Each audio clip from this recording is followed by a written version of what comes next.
Have you ever wished your mind could hit reset while you sleep? That you could wake up not just rested, but sharper, stronger, and completely in control of your thoughts and your life? Most people go to bed hoping for peace, but instead, their mind keeps running, looping through stress, regret, fear, and unfinished thoughts. They lie still while their brain stays active, replaying the day, fearing tomorrow and carrying burdens that should have been left behind. But what if that mental noise could be replaced? What if, while your body sleeps, your mind was being trained to let go of what doesn't matter, to focus only on what truly does, and to build a quiet strength that nothing can shake? That's what Stoic mental training is for. This isn't just philosophy. This is a practice of rewiring how you think, how you respond, how you see yourself and the world. You're about to immerse your subconscious in 4 hours of pure Stoic wisdom, lessons that taught warriors how to stay calm in battle, taught emperors how to rule with clarity, and taught thinkers how to face life and death without fear. These are not empty words. These are mental tools. Tools for letting go, for focusing, for staying grounded no matter what life throws at you. While the world sleeps, you're not just resting. You're rebuilding, training your mind to be stronger, clearer, and more resilient. You're not escaping the day. You're preparing for the next one with power and purpose. By the time you wake up, you won't just feel better, you'll be better. Because you took the time, even in sleep, to train the most powerful part of yourself, your mind. Let the reset begin. Have you ever noticed that the harder you try to control every detail of your life, the more chaotic and unmanageable it becomes? It's ironic, isn't it? We spend our days rushing from one task to another, trying to tighten every screw and keep everything perfectly in place. But the real secret? It's to let go. That's right. Relaxation is the key. It may sound contradictory, but that's the hidden doorway to true manifestation. What you desire doesn't arrive through struggle and stress. It comes when you learn to simply be, calm, peaceful, and centered like a serene lake. In today's video, I'm going to show you how Stoic philosophy makes it abundantly clear. True strength is found in serenity. I'll be revealing 10 powerful lessons that will teach you how to manifest anything you desire by cultivating a calm and tranquil mind. And trust me, you don't want to miss the final lesson. It holds the secret that can leave you speechless. It's especially important in today's chaotic, disorganized world, where no matter how hard we try, there never seems to be enough time or breath left to carry the weight of each day. So why not try something different for once? Just breathe. Let go of the chaos and allow life to unfold naturally. Have you ever noticed how the life of a constantly stressed person never seems to go in the right direction? Probably not. But if you really pay attention to what comes next, you'll begin to see how effortlessly things start aligning. You'll begin to attract what you've longed for without forcing it. The first step is to relax, because what you're seeking is already making its way to you. You're exactly where you need to be. But before diving into the first lesson, I want to share a story with you. A story that will help illuminate the wisdom in what we're about to explore. In a peaceful valley surrounded by soft hills, there lived a young girl named Luna. She was known throughout her village for her uncanny ability to attract the things she desired. But her gift wasn't born out of luck. It came from something far deeper. Luna possessed an unwavering belief in the power of her own mind and emotions. Her grandmother had taught her that thoughts and feelings were like seeds planted in the soil of the mind. If nurtured, they would grow into reality. What you think and what you feel is what you attract, her grandmother would remind her, especially during their time tending the family garden. One day, Luna decided she wanted to transform the barren land surrounding her home into a vibrant, thriving garden.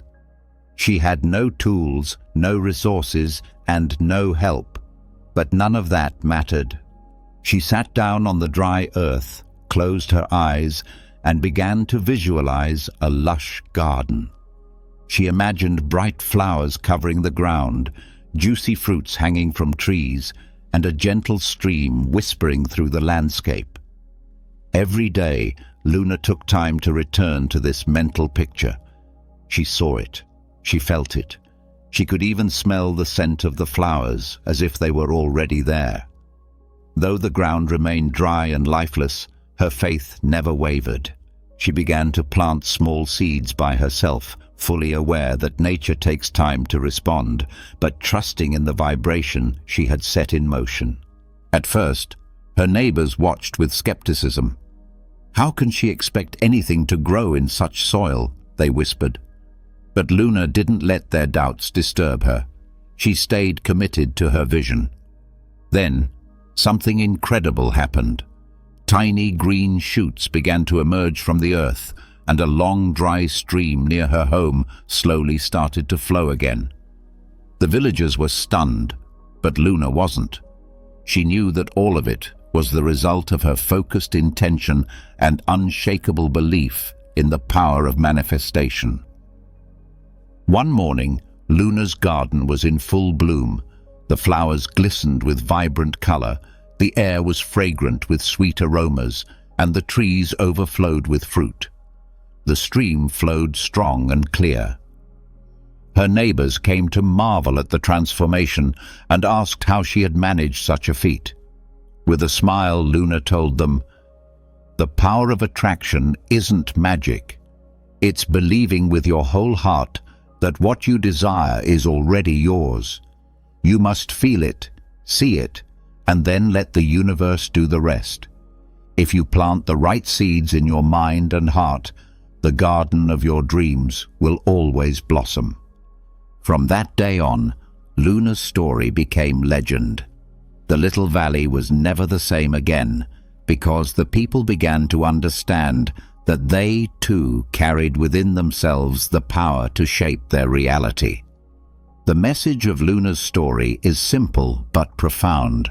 Our thoughts, emotions, and aligned actions are the forces that breathe life into our deepest desires.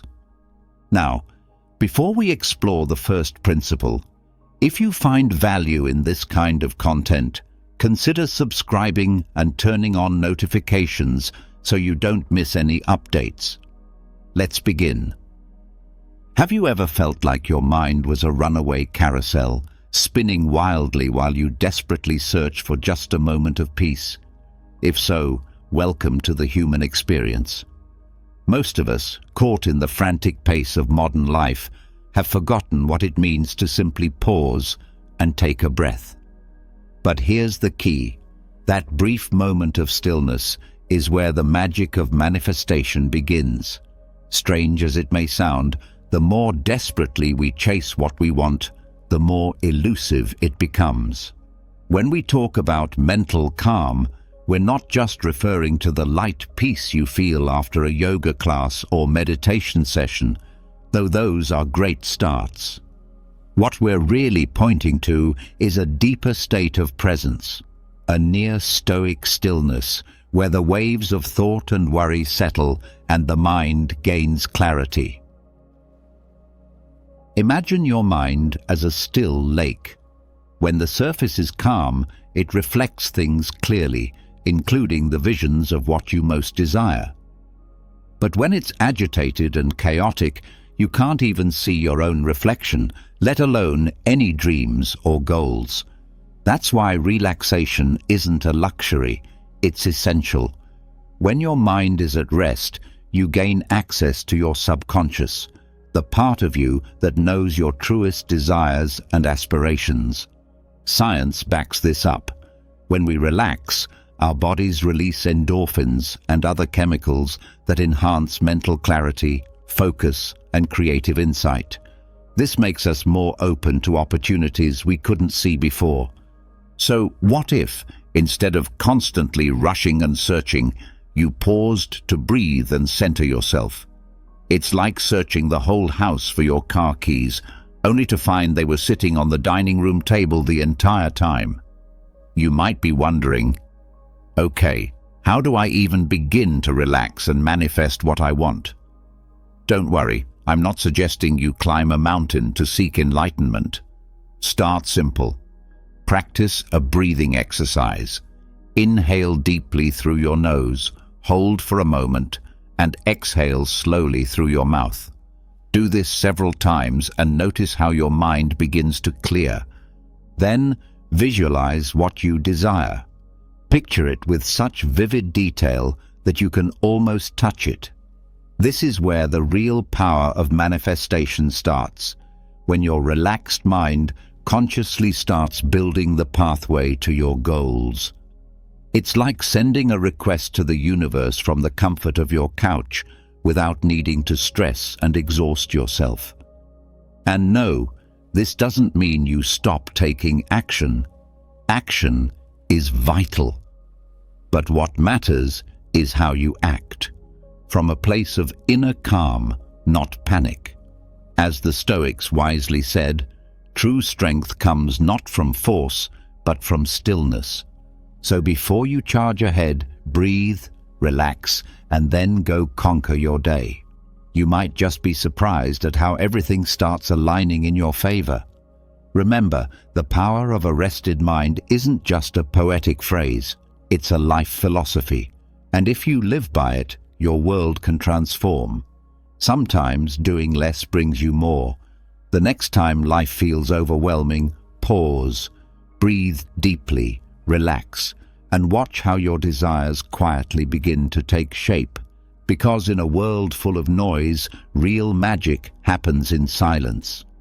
As Epictetus beautifully said, it's in the stillness of the mind that we finally hear the voice of the heart. It's there that flow begins and blessings start to arrive. Have you ever noticed just how much energy we waste trying to control every little detail in our lives? From our daily routines to the grand plans we imagine so clearly in our heads, we push and pull at everything, trying to force it into place. And what's the result? Stress, frustration, that helpless feeling of everything slipping through your fingers like water. In this exhausting battle for control, we forget one of life's simplest truths. Sometimes the best thing you can do is let go and let life flow. This is one of the most powerful insights Stoic philosophy offers, a wisdom that seems distant but is deeply practical. It teaches us that control is mostly an illusion. Picture yourself on a roller coaster. You can scream, grip the safety bar as hard as you want, but in the end, the ride is going to move how it's going to move. Resisting it just makes you feel worse. Life is exactly like that, full of twists, turns, and surprises. And if you keep trying to hold on tightly, you miss the beauty of the ride. So what if you tried a different approach, letting go just a little? One powerful way to start is by practicing mindfulness. Now, don't worry. You don't need to sit cross-legged in a dark room and chant. Mindfulness simply means learning to observe life without judgment. For instance, if you're stuck in traffic, instead of getting angry and blaming others, try something different. Breathe. Use the moment to listen to your favorite song or admire the scenery around you. Shift your focus. Suddenly, you're no longer a victim of the situation. You become an observer of your own story. And that, my friend, is a far more empowering role to play. Letting go doesn't mean giving up. It means trusting life enough to believe that everything is unfolding exactly as it should. Sometimes, stepping back is the most powerful move you can make. Let's say you're stuck in traffic. Instead of losing your temper and criticizing every other driver around you, take a deep breath. Try to enjoy the moment. Put on your favorite song, look out at the view, and shift your mindset. In doing this, instead of falling into frustration, you become more of an observer of your own experience, and that's a much lighter, more freeing way to live. This mindset shift, this act of letting go, can also work wonders in your relationships. Often, when we try to control how other people act or respond, we unknowingly create tension. Here's a truth you might not want to hear. You can't change anyone. No matter how hard you try, it just doesn't work that way. So instead of pushing your friend to behave the way you think they should, why not try embracing them as they are? You can invite them to join you in things that bring you joy, but if they decline, that's okay too. Enjoy your own company and allow others to live and grow at their own pace. Learning to let go is a process. It's not something that happens overnight. Think about when you first learned how to ride a bike. It was scary, awkward, and full of wobbles. You probably fell a few times, but with each attempt, your confidence grew until eventually you could ride freely and actually enjoy the journey. Life is similar. It's about finding that balance and learning how to enjoy the process instead of constantly worrying about where you're headed. When you stop resisting and release the need to micromanage every detail, you create room for peace, growth, and clarity to step in.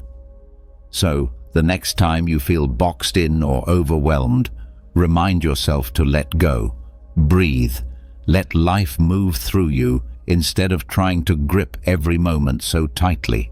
Like the old Stoic saying reminds us, life is a river. Sometimes your best move is to float with the current and enjoy the rhythm. Are you ready to start letting go? Because life is waiting, and it just might surprise you with something beautiful. Have you ever taken a moment to consider the link between gratitude and getting what you want? It might sound like a cliché pulled from a self-help book you'd read on a quiet Sunday morning, but in reality, gratitude and manifestation are like best friends. When they walk hand in hand, they can completely shift your life. Picture this. You're at a party. If you show up with a warm, grateful energy, you're naturally going to attract good conversations and connections. But if you arrive moody and full of complaints, you're likely to end up sulking alone with your plate while everyone else is on the dance floor.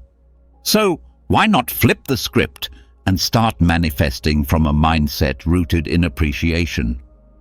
The bond between gratitude and manifestation is as clear and refreshing as spring water.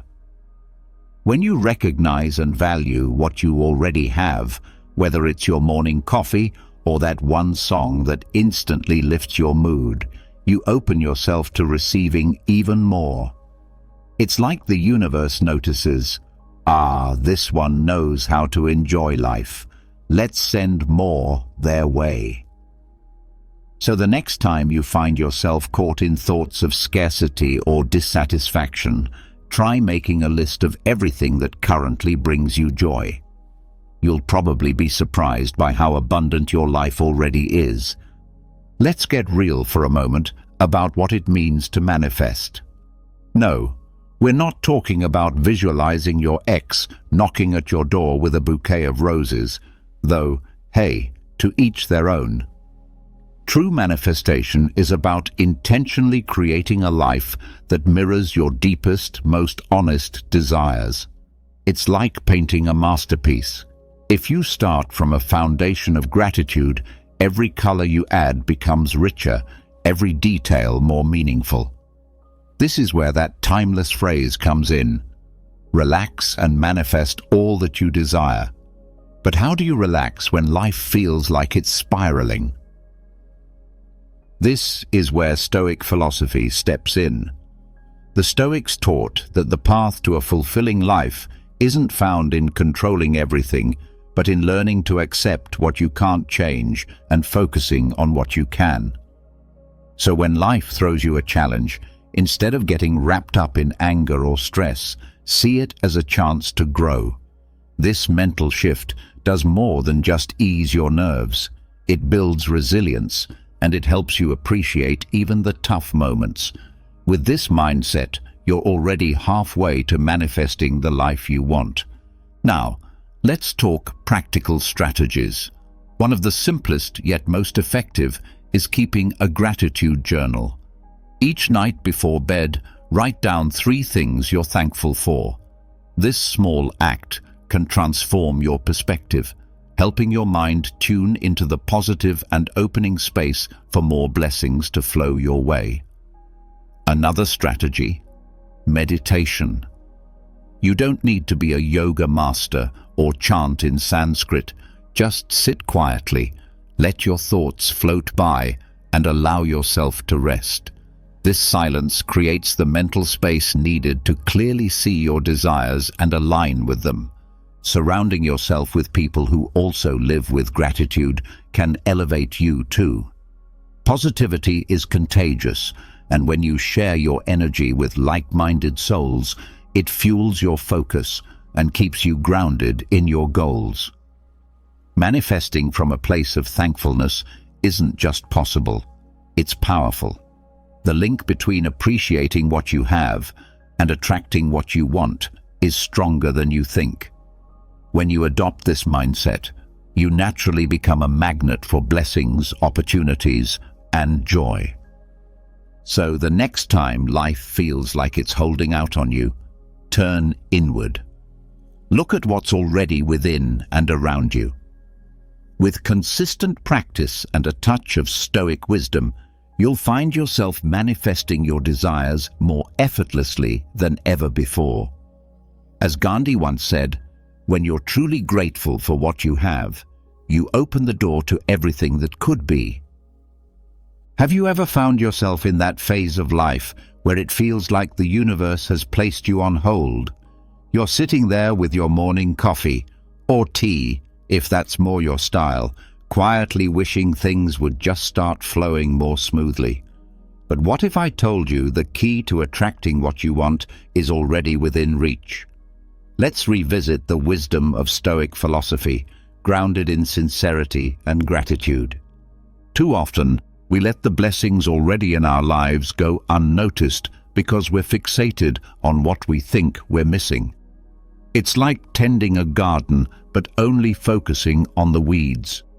If all you ever see are the flaws, you'll forget to nurture the beauty that's already blooming. Gratitude is the sunlight and water for that garden. When you're thankful, you're not just enjoying what you have, you're preparing the soil for new opportunities to take root and grow. The relationship between gratitude and manifestation is much like 2 dancers who are completely in sync, always moving together, creating something beautiful in motion. When you start with gratitude, your energy shifts and the universe begins to respond. You're not just sending out a wish, you're aligning yourself with abundance. Gratitude is the signal that tells life, I'm ready for more, and I'm already joyful for what I have. On the flip side, manifesting is like sending a heartfelt letter to the universe, clearly asking for what you desire. But how can you expect the universe to listen if you haven't taken a moment to appreciate what's already in your hands? Here's a simple practice to shift into that space. Start your day by listing 3 things you're grateful for. They don't have to be grand. Maybe it's the comforting taste of a meal your mother made, or that first cup of coffee that lifts you out of bed on challenging mornings. And whenever you catch yourself feeling down or yearning for something you lack, take another look at that list. Let it be a reminder that abundance already exists in your life. It's a lot like going to a buffet. If you just admire the dishes without serving yourself, you'll never experience the joy of tasting them. Now, let's be honest. Gratitude isn't some magic spell that makes all your problems disappear. It doesn't mean turning a blind eye to difficulties or forcing a smile when everything's falling apart. Rather, it's a shift in perspective, a mindset that gives you the resilience to face tough situations with curiosity and grace. When adversity knocks, ask yourself, what is this trying to teach me? Instead of getting stuck in regret, use the moment to grow.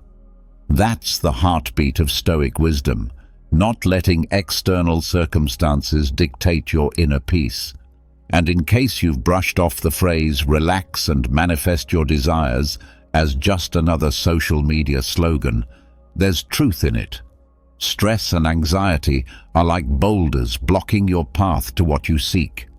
But when you ease the tension and begin trusting the process, you naturally become more open to receiving what life wants to give. Remember, the universe moves at its own pace.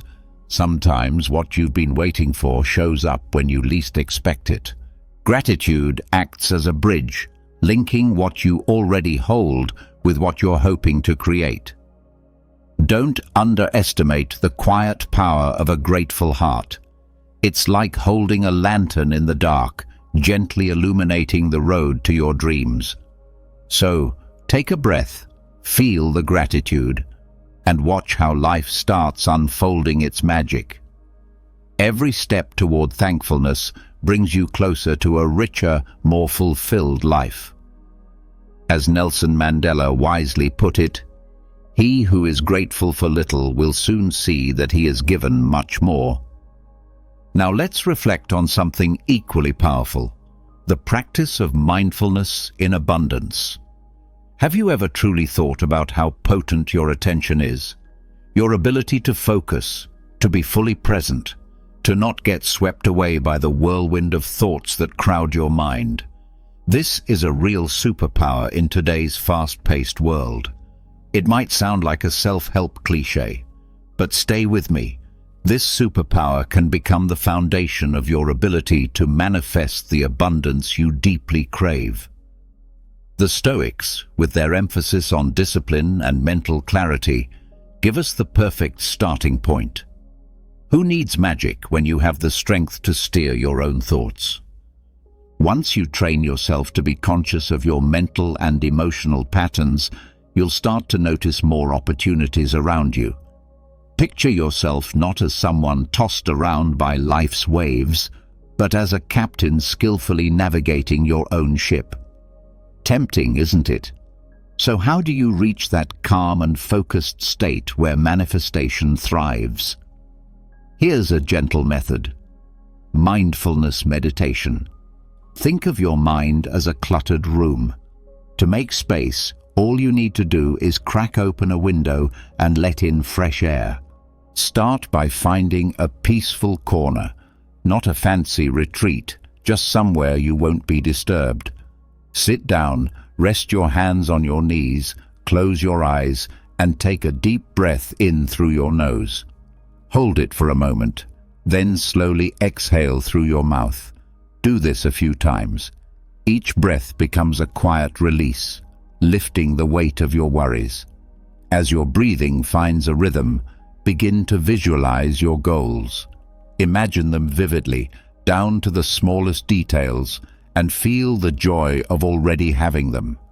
Let your imagination roam freely. If your mind wanders off, perhaps urging you to check your phone, gently guide it back to your breath. Mindfulness is a practice. It doesn't demand that you erase all thoughts. It simply asks you to be aware of where your attention goes. After a few minutes, start with 5 and extend as you feel ready. Open your eyes. Sit with the feeling.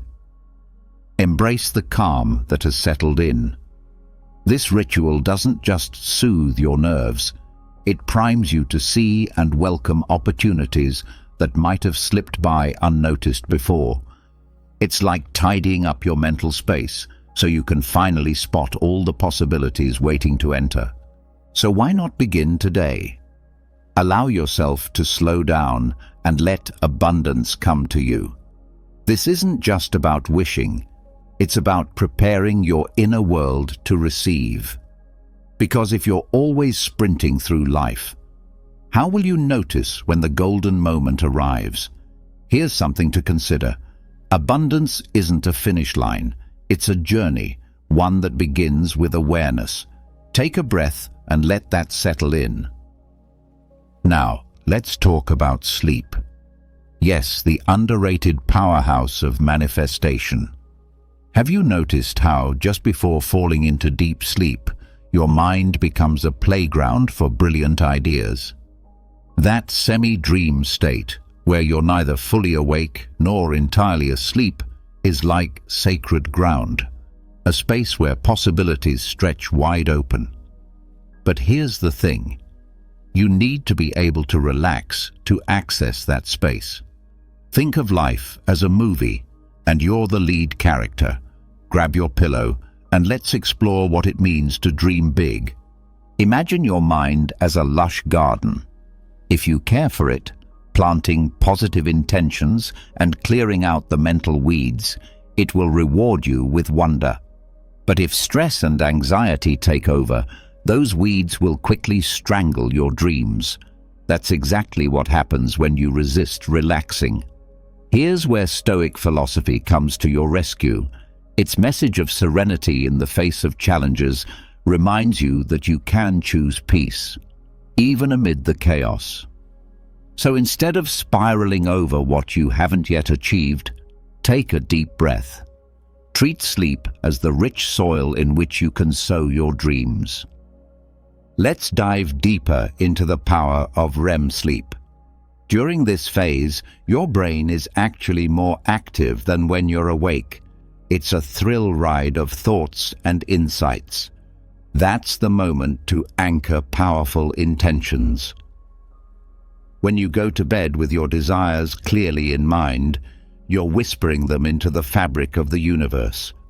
But it's not just about stating your wants. You have to ease your mind so those intentions can truly take root. Try this before sleep. Meditate or simply breathe deeply. No need for elaborate rituals. Just close your eyes, feel your body, and let your thoughts gently drift. Make it a soothing routine, maybe a warm cup of tea, soft music, or writing in a journal. This practice creates a bridge from your current state to the life you're visualizing. And if you're still skeptical, let me offer this. Dream big, but take small steps. Want to write a book? Don't wait for a publisher. Start with 1 page a day. These small, steady actions will make your dreams feel real, and you'll be nurturing the soil where your biggest desires can bloom. In the end, the secret to manifesting doesn't lie in dramatic rituals. It's tucked into those quiet moments before sleep, where you release the day's burdens and give your imagination room to breathe. That's where your visions take flight. As Marcus Aurelius expressed in his Meditations, it's in the nighttime stillness, where dreams meet intention, that true creation begins. Now let's greet the morning. Mornings, the quiet, often overlooked miracle that rolls in with the sunrise. You open your eyes and realize whether or not you hit snooze, the world keeps turning. But what if I told you that those early hours are the golden window for attracting all that you desire? That's right. And no, it's not just the Stoics who sip tea and meditate at dawn. You too can create your own sacred morning ritual. So take a deep breath and let's uncover how to manifest from the moment you rise. Every morning is like a fresh canvas. Now, if you were to hand that canvas over to a child with a palette full of paint, you might end up with a wild swirl of colors that, while energetic, lack intention and clarity. But you are the artist of your life. You choose the colors, the shapes, the direction, and with focus, you can create a masterpiece. This is where your morning routine becomes essential. It's your palette, your way of channeling mental and emotional energy with intention. The concept is simple. Begin your day with actions that calm your body and focus your mind. That doesn't mean you have to leap out of bed at 5 a.m. and do yoga on a mountain peak. No, thank you. It can be as unassuming as taking a few deep breaths or quietly sipping your morning coffee while gazing out of the window. What matters isn't how extravagant the ritual is, it's the intention behind it. When you take this time, you send a powerful message to your mind and the universe. I am open, I am ready, and I am aligned with what I seek. Let's get into some practical approaches. First, there's visualization. Close your eyes and bring into your mind a vivid image of what you want to achieve. Focus on the details, the colors, the sounds, even the sensations. Like a Stoic reflecting deeply on life, you project this vision inward.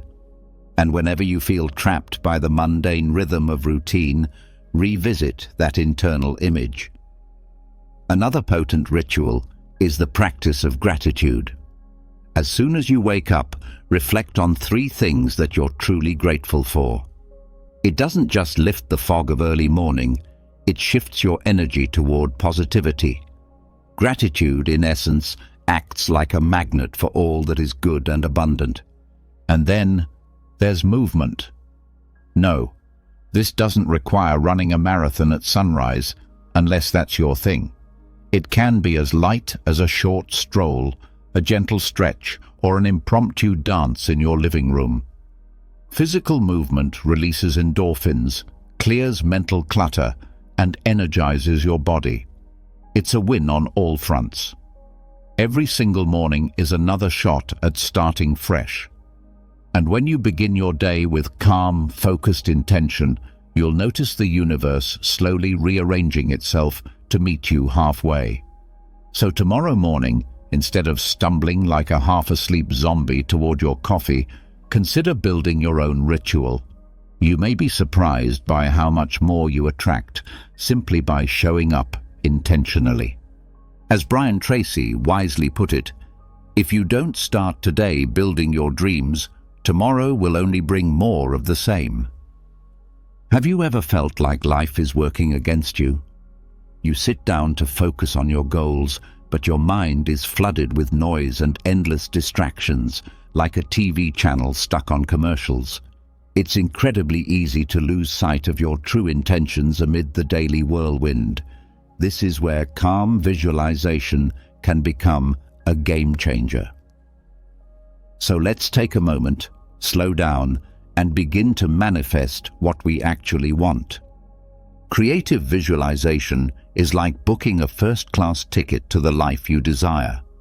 But all too often, you end up cramped in economy class, squeezed between anxiety and stress.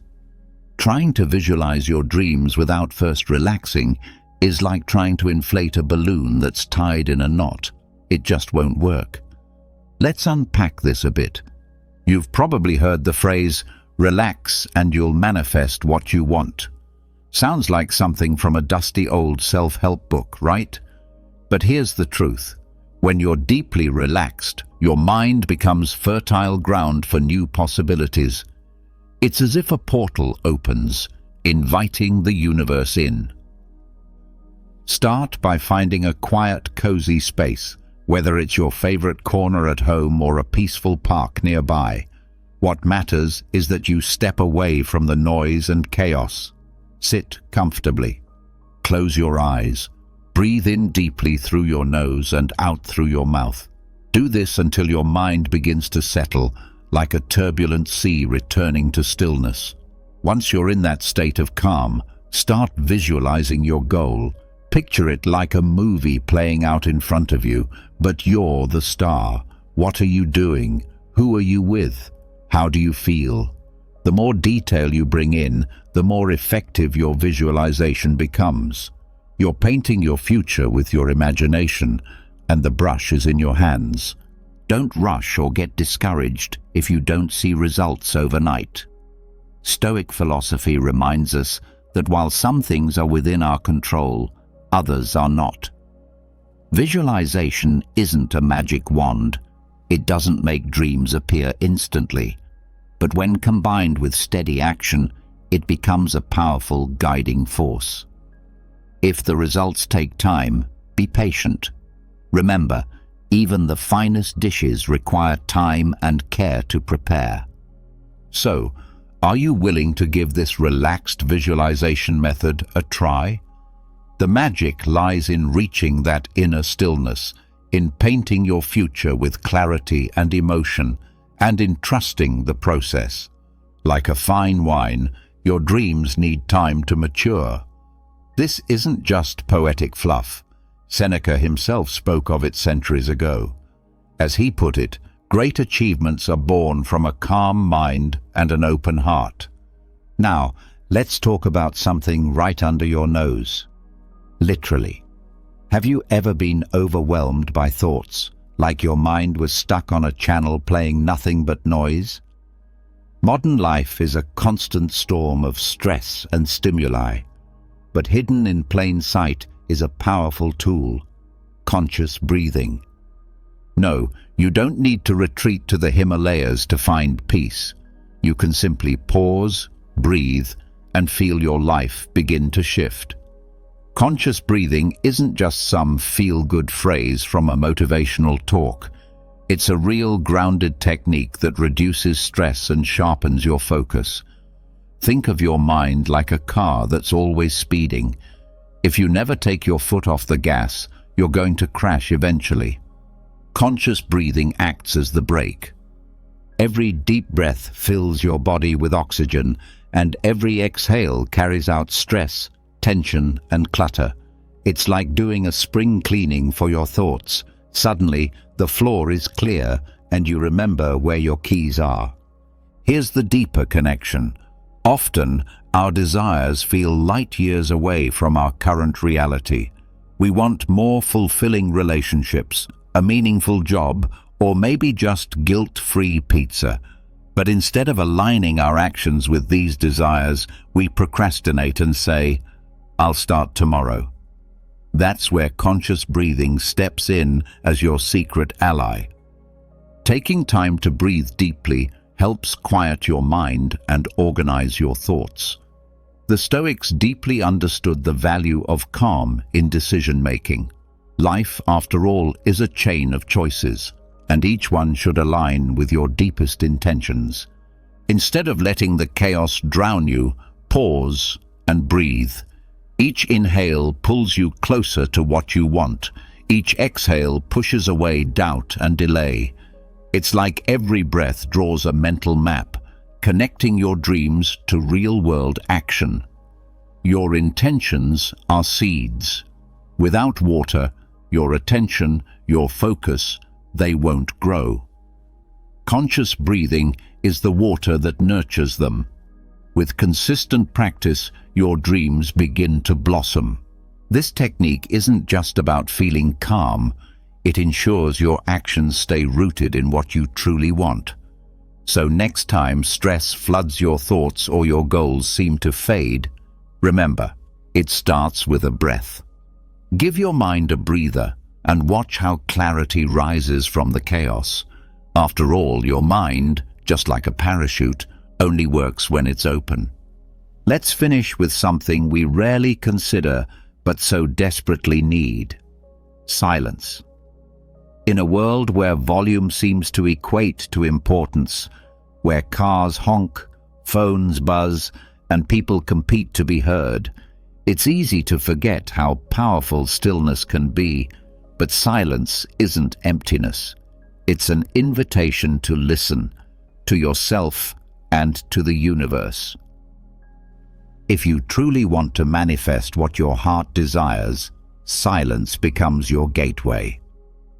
And while it might sound strange to say silence connects you to the universe, the Stoics believed this to their core. They knew that stillness is a sanctuary for the soul. I'm not talking about mystical voices or visions. I mean a quiet mind tuned into the subtle signs around you. A practice where chaos fades and clarity begins.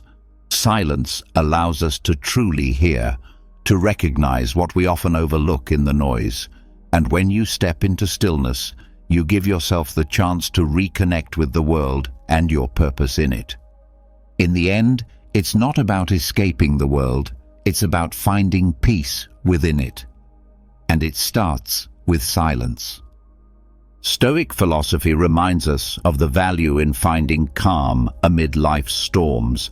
It teaches us to slow down, to listen to ourselves, and to reflect deeply. If you take just a moment to sit in complete silence, free from distractions, you might start to notice subtle ways the universe is trying to communicate with you, ways you may never have imagined. At this point, you might be asking yourself, how in the world am I supposed to manifest everything I desire just by sitting in silence? The secret lies in the power of focused attention. Think of your mind as an old radio, one that only plays clearly when it's precisely tuned to the right frequency. When you give yourself space for quiet, you're adjusting that mental frequency, opening yourself up to receive clearer guidance and signals from the universe. Trying to hear your inner truth while surrounded by chaos is like attempting to enjoy your favorite song at a music festival. Impossible with all the noise around. But the moment you step away from the noise, even just a little, the sound becomes sharp and unmistakable. One powerful way to nurture this inner stillness is through meditation. You don't have to become a monk or commit to hours of stillness. Just 5 minutes a day, sitting quietly, closing your eyes and focusing on your breath. Inhale, exhale, repeat, can melt the outside noise and bring you back to center. You'll be amazed at the clarity that arises in such short moments of intentional peace. Another beautiful gateway to silence is nature. Natural surroundings have an unmatched ability to quiet the mind. A walk through a field or simply sitting quietly in a park can offer a perfect space for reflection. Let the birdsong, the rustle of leaves, and the gentle whispers of the wind guide you inward. Nature connects us to something greater, something ancient and wise, if we simply pause long enough to appreciate it. Writing is another powerful tool for accessing this state of awareness. Keeping a journal can serve as a sacred space for emptying your thoughts without judgment. On paper, your desires and reflections have room to breathe. The act of writing becomes a way to speak with the universe, to clarify your thoughts, and to uncover deeper truths about yourself. It is freeing to give your inner voice a place to be heard. So, breathe. Yes, you heard that right. Let go of the pressure to control everything all the time. Life might often feel like a race, but it doesn't have to be. Allow yourself to simply exist. In doing so, you'll begin to notice how things quietly fall into place. The next time you feel overwhelmed by the endless noise of the world, remember, silence is not merely the absence of sound. It's a chance to reconnect with your essence and with the wisdom of the universe.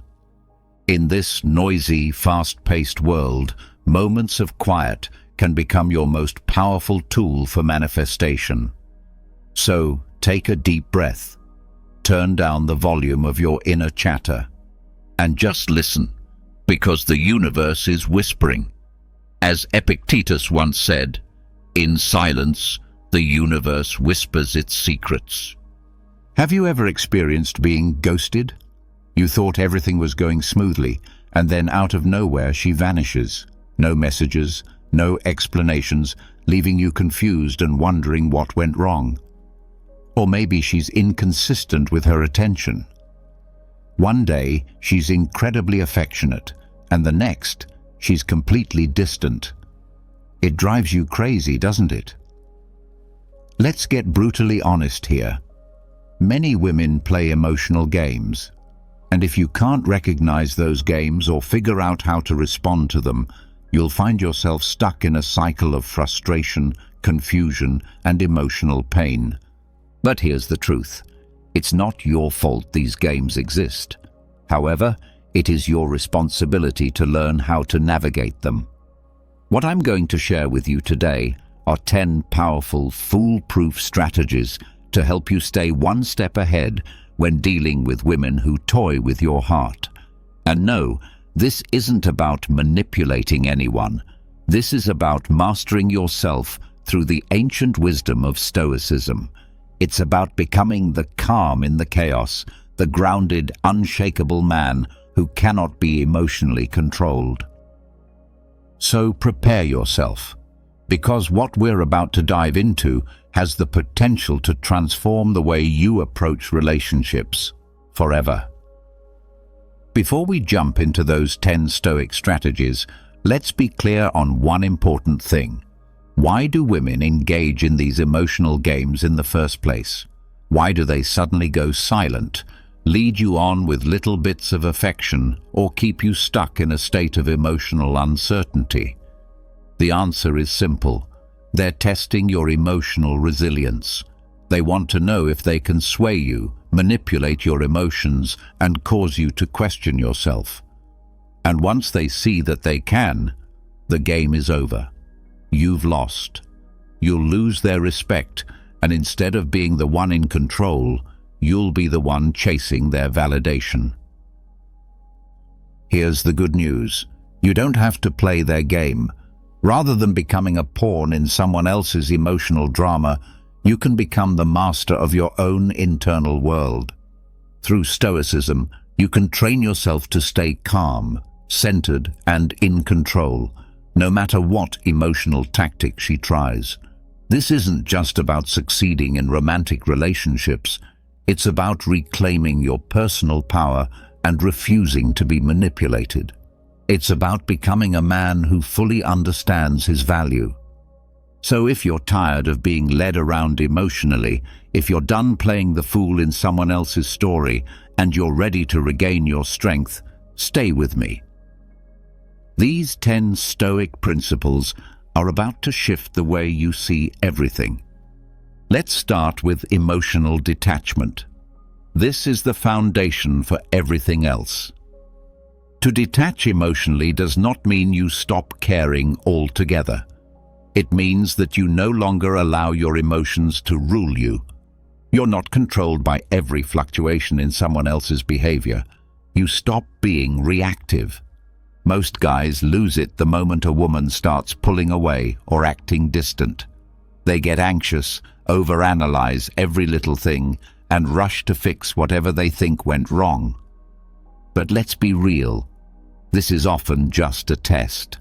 She's watching to see how you'll handle the pressure, and when you start chasing her, desperate for her attention, you're failing the test. What you need to do instead is remain emotionally steady. Whether she's blowing up your phone with texts or completely ghosting you for days, your emotional state should remain consistent. You are calm.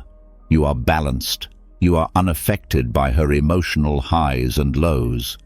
And the more you practice this kind of detachment, the more attractive you actually become, because nothing draws people in more than someone who exudes emotional stability. It shows strength, and strength is magnetic. When you refuse to be shaken, you become someone who's impossible to play.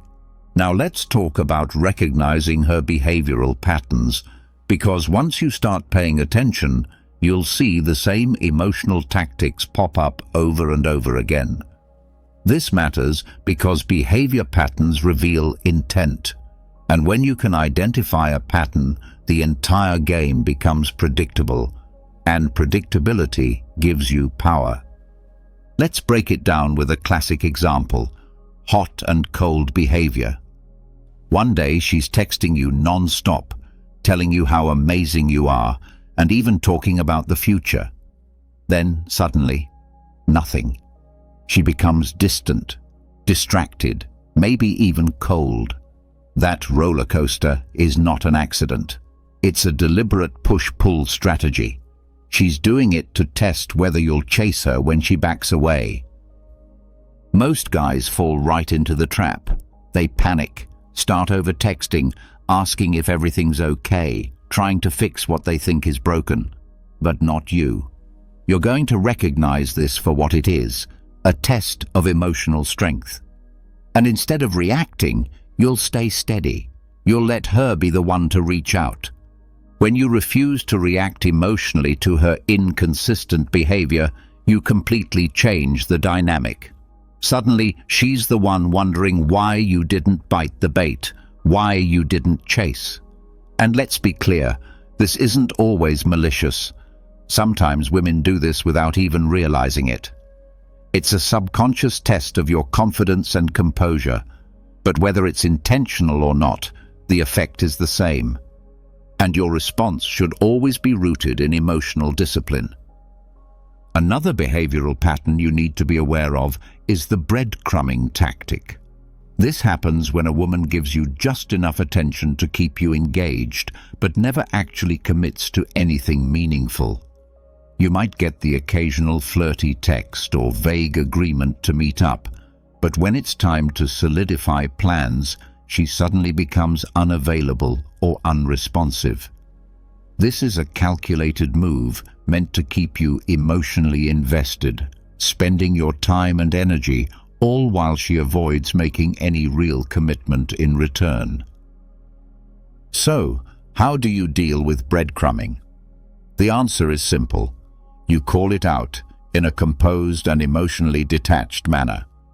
You might say something like, "Look, I'm not here for half-hearted attention.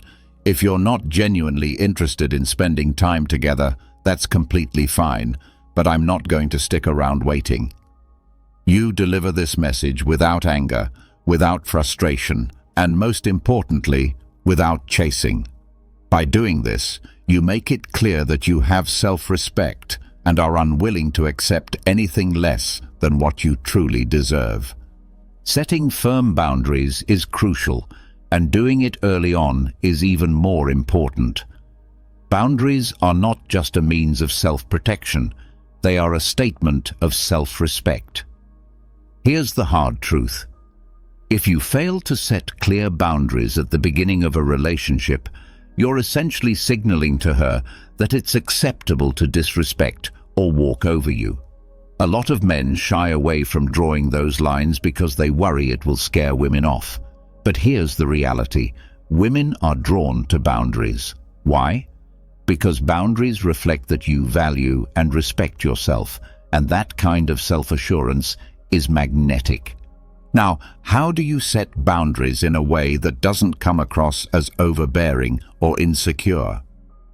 It starts with understanding that boundaries are about your own well-being.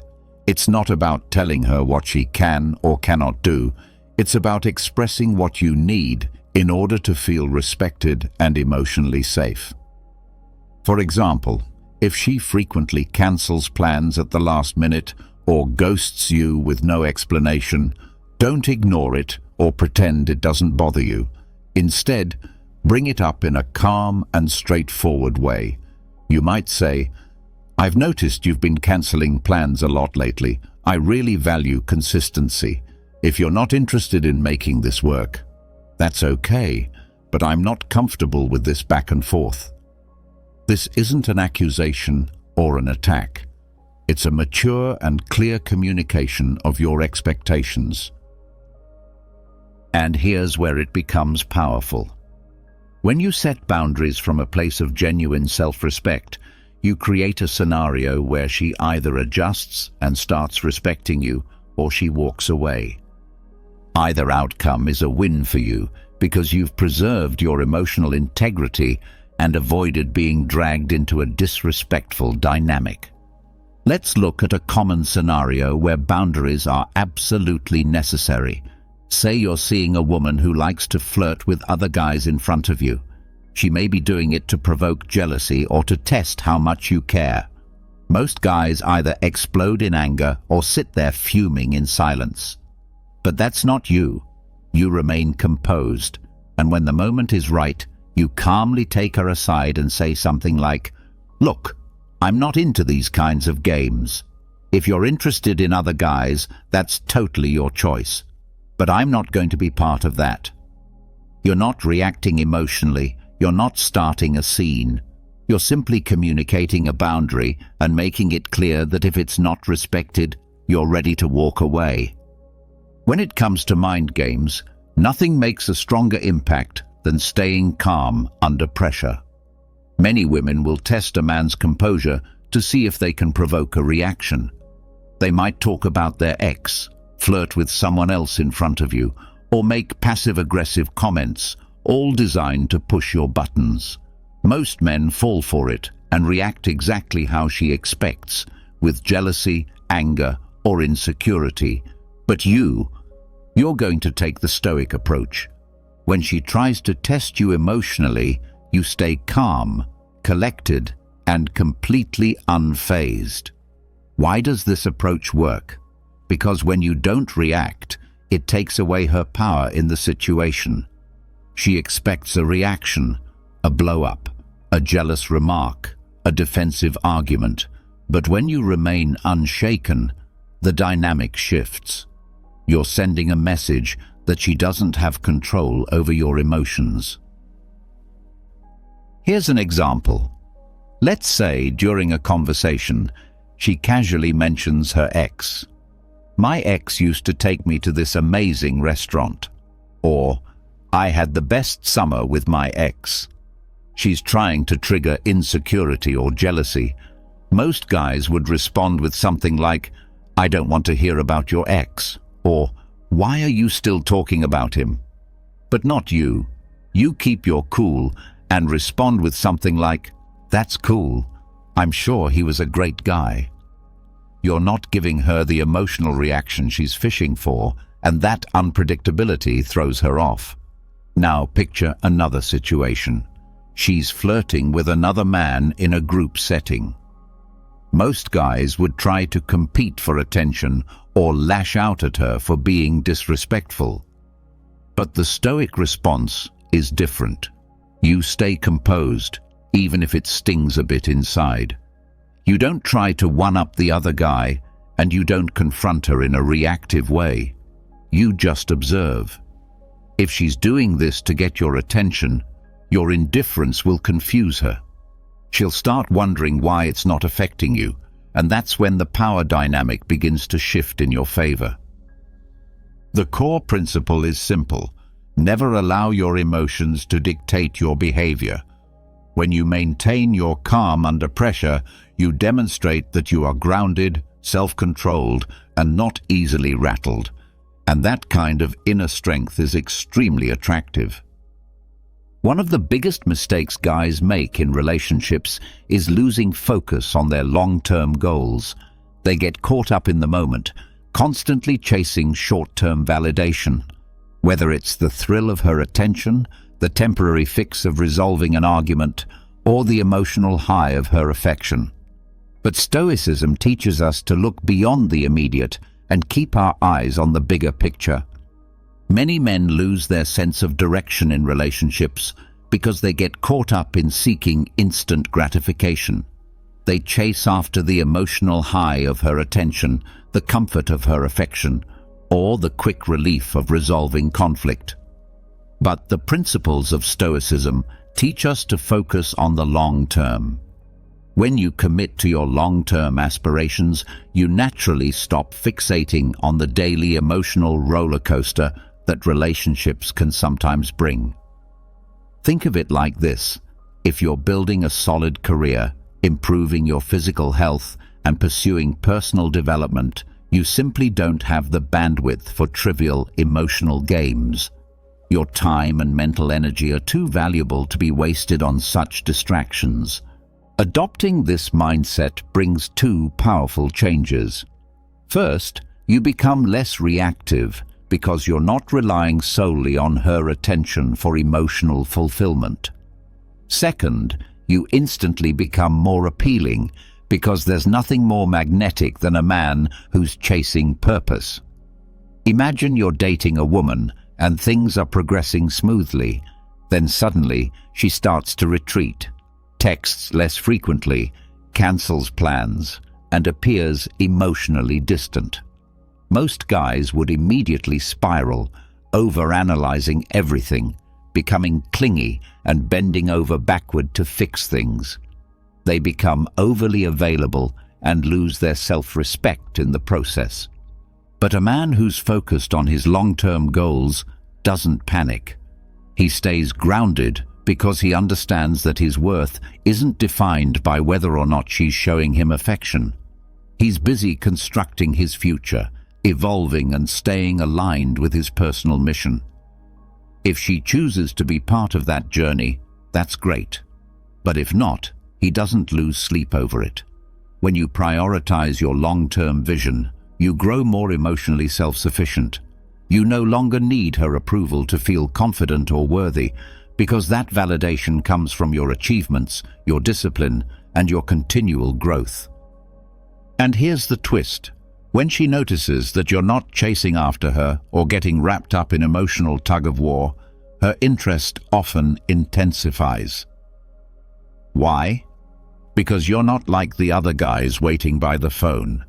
You're the one building something bigger than drama. You're the man whose time is too valuable for emotional games. Another major pitfall many men fall into is emotional retaliation. It's a common trap. She might do something that stings, flirt with another guy, ignore your texts, or act hot and cold. Your gut reaction might be to get even.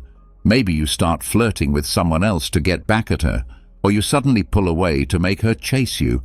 Let's be clear, this never works. The moment you start reacting emotionally, you've already lost the upper hand. Why? Because she's now in control. You've allowed her actions to dictate yours, and that hands her all the power. A man rooted in Stoicism doesn't retaliate emotionally because he knows that emotional reactivity is a weakness. Instead, he chooses to respond with quiet detachment. If she ghosts him, he doesn't spiral or seek revenge. He simply pulls back his attention and reinvests it in himself. If she tries to make him jealous, he doesn't fall into the trap. He stays composed and carries on with his life. Picture this.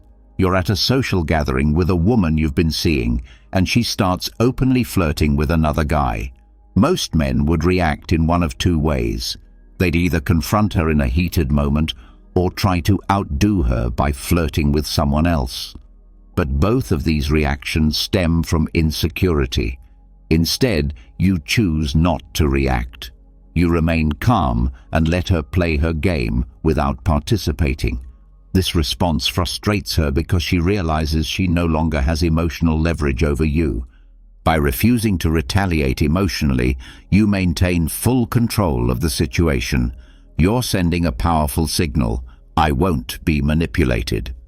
And the beauty of this approach is that the game loses its power. She'll either stop playing or realize you're someone who can't be easily controlled. Either way, you come out on top. Now let's talk about communication. It's the foundation of any strong relationship, yet many people struggle with it. They either dodge difficult conversations entirely or approach them with so much emotion that it leads to fights, misunderstandings, and unnecessary chaos. But a Stoic man knows how to express himself clearly and assertively without allowing his emotions to cloud his message. The key is to communicate your boundaries and expectations calmly. When you're dealing with a woman who's playing games or acting inconsistently, you don't need to raise your voice or create drama. You simply express your thoughts with poise and clarity. For example, if she's been distant or unpredictable, most guys either explode or try to suppress their feelings until they eventually blow up. But you approach the situation differently. You say something like, "Hey, I've noticed you've been acting a bit differently lately. I'm not sure what's going on, but I'd like to know if there's something we should talk about. See how there's no accusation, no emotional charge, and no neediness? You're just being observant and opening the door for honest dialogue. This approach catches her off guard because you're not acting out of desperation or emotion. You're coming from a place of steady confidence. And that kind of energy is incredibly appealing. When you speak with clarity and firmness, you create the tone and standard for how the relationship will operate. You show her that you're not the kind of man who avoids confrontation or lets problems simmer beneath the surface. You're direct, mature, and unafraid to bring things into the open. By doing this, you're establishing a relationship dynamic rooted in honesty and mutual respect, not one built on manipulation or power plays.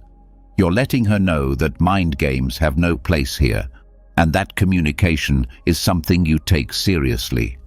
That kind of presence not only calms the storm, but prevents future drama from ever starting. At the core of it all, you have to put your own well-being first. This isn't just a motivational catchphrase, it's a fundamental truth. The most important relationship you'll ever have isn't with her or anyone else. It's the one you have with yourself. And yet, so many men forget this when they get tangled up in emotional mind games or manipulative behavior. If you're constantly feeling stressed, uneasy, or like you're tiptoeing around someone else's moods, then something's wrong. It's a clear sign that you're allowing things into your life that don't belong there. No relationship, no matter how attractive, exciting, or passionate, is worth giving up your peace of mind, your sense of self, or your mental health. The moment you sacrifice your own needs and emotional stability to keep someone else happy, you've already handed over your power. This isn't about being selfish or dismissing the feelings of others. It's about finding the balance where your well-being isn't constantly being undermined. Ironically, when you prioritize your own health, growth, and emotional grounding, you become far more appealing to women. They gravitate toward men who know their worth, who don't waver when things get unstable, and who maintain a strong internal compass. This doesn't just apply to romantic connections, it spills into every corner of your life. Whether it's your career, your friendships, or your family, the standard remains: protect your peace. Picture this. You're dating a woman who keeps sending you mixed signals. One moment she's affectionate, and the next she's cold and distant.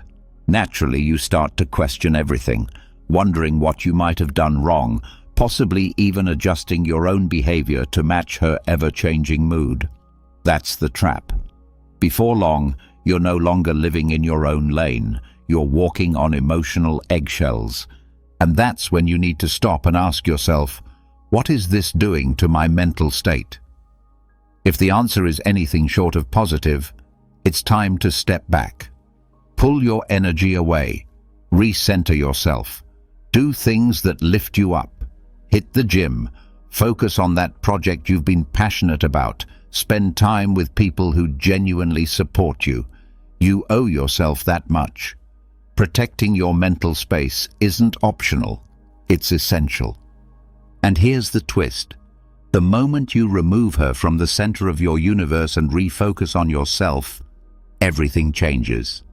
One of two things will happen.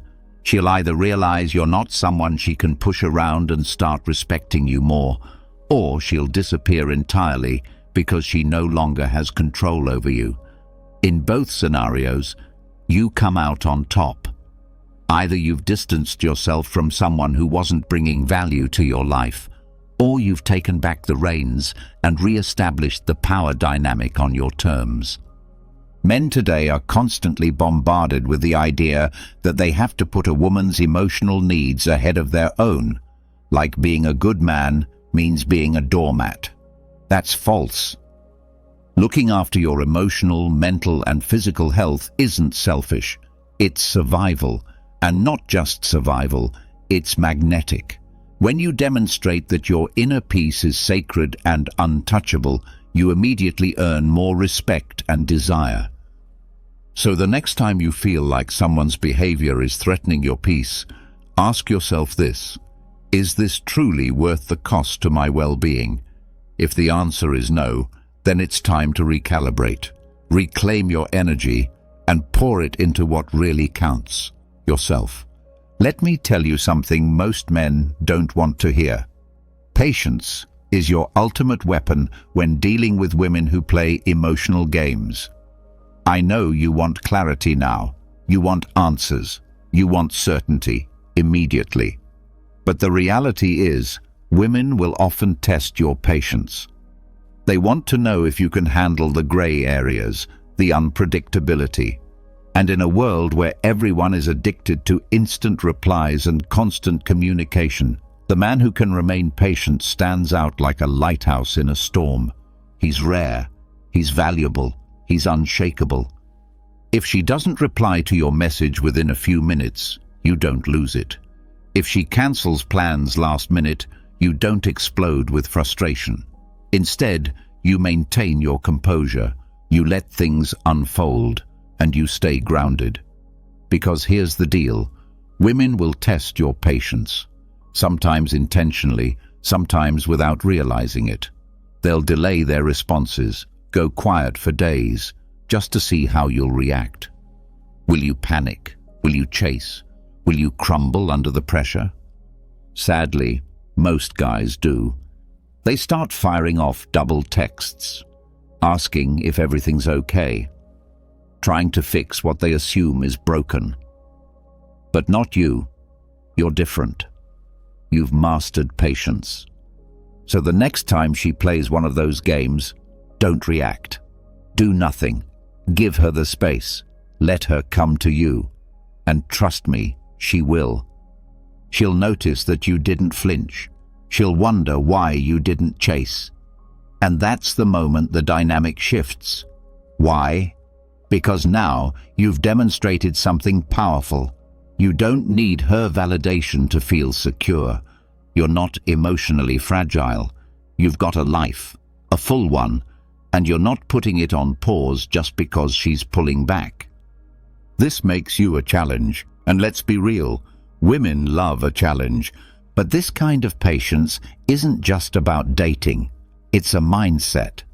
It's about resisting the urge to react to every little emotional spike. It's about delaying gratification, about recognizing that the best things in life, whether it's in love, success, or self-mastery, don't come instantly. They take time. When you adopt this level of patience, you rise above the drama. You stop chasing things that don't benefit you in the long term. You stop reacting impulsively to every small emotional shift.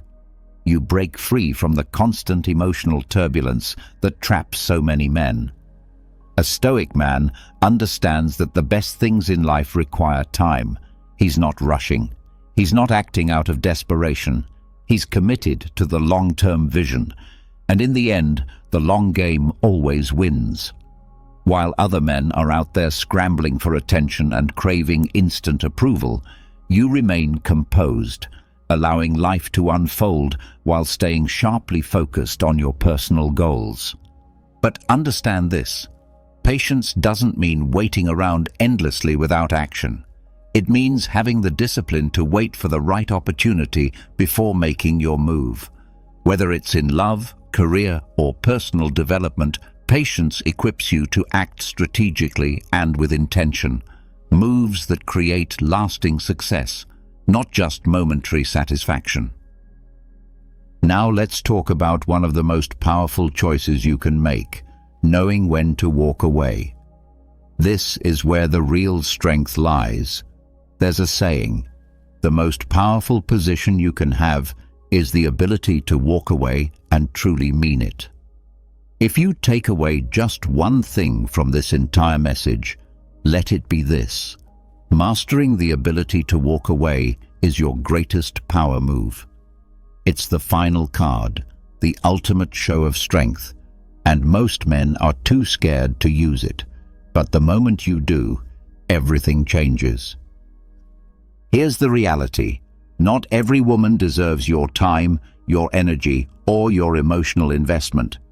If she's constantly playing games, keeping you on the hook, disrespecting your time, or treating you like a second option, you need to be ready to walk away. Not out of spite, not with loud arguments or emotional outbursts, but with steady, quiet confidence. When you choose to walk away, you're sending a clear message. I don't need your approval to validate my worth. You're showing that you have choices, that your self-respect matters more than someone else's inconsistent affection. And here's the unexpected truth. Many times, the moment you walk away, she'll start chasing you. Why? Because walking away is the strongest form of self-respect, and women are naturally drawn to men who value themselves. But let's not get it twisted. Walking away should never be used as a manipulative trick to get her attention. It's not a game, it's a declaration. It's saying, I'm done with the back and forth. If you're serious about being a part of my life, that's great. But if not, I'm completely fine moving on without you.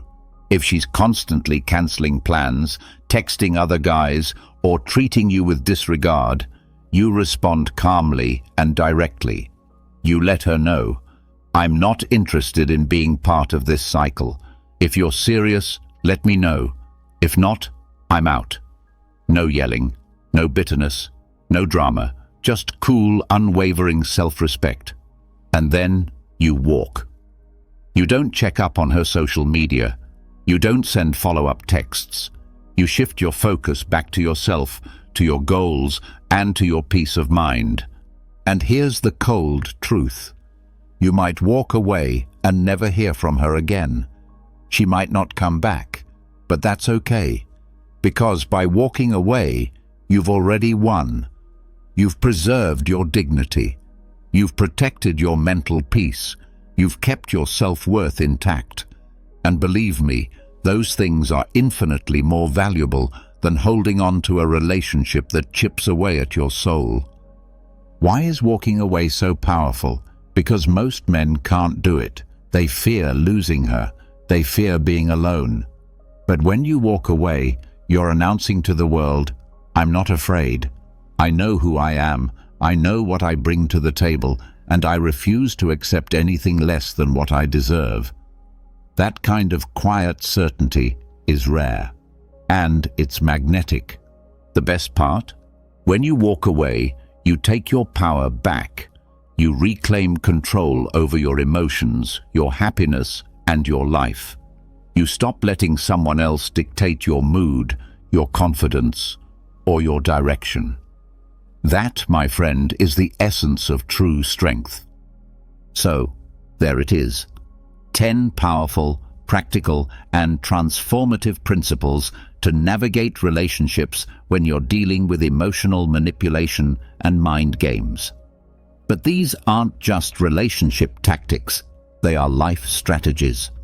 When you cultivate emotional detachment, set firm boundaries, maintain your composure, protect your well-being, exercise patience, and master the ability to walk away, you become a man who is grounded, unshakable, and deeply respected. Keep in mind, this isn't about deceiving women or playing head games. It's about self-mastery. It's about becoming the man who leads his life, not the one who is led by circumstances or emotions. When you step into that version of yourself, you naturally attract women who respect your presence, value your consistency, and refuse to play games because they know you won't tolerate it.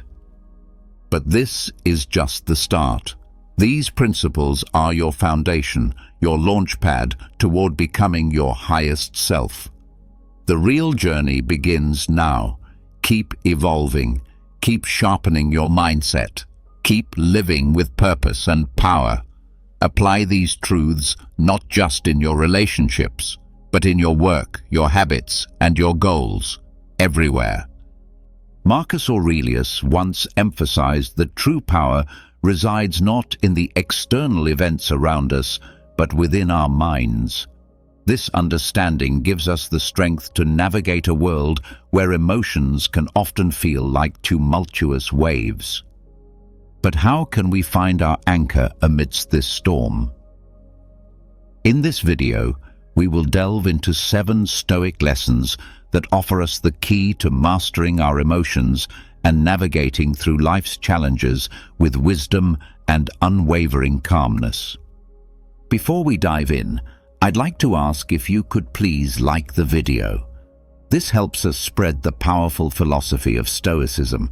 If you haven't subscribed yet, I highly recommend subscribing and activating the notification bell so you never miss any of our inspiring content.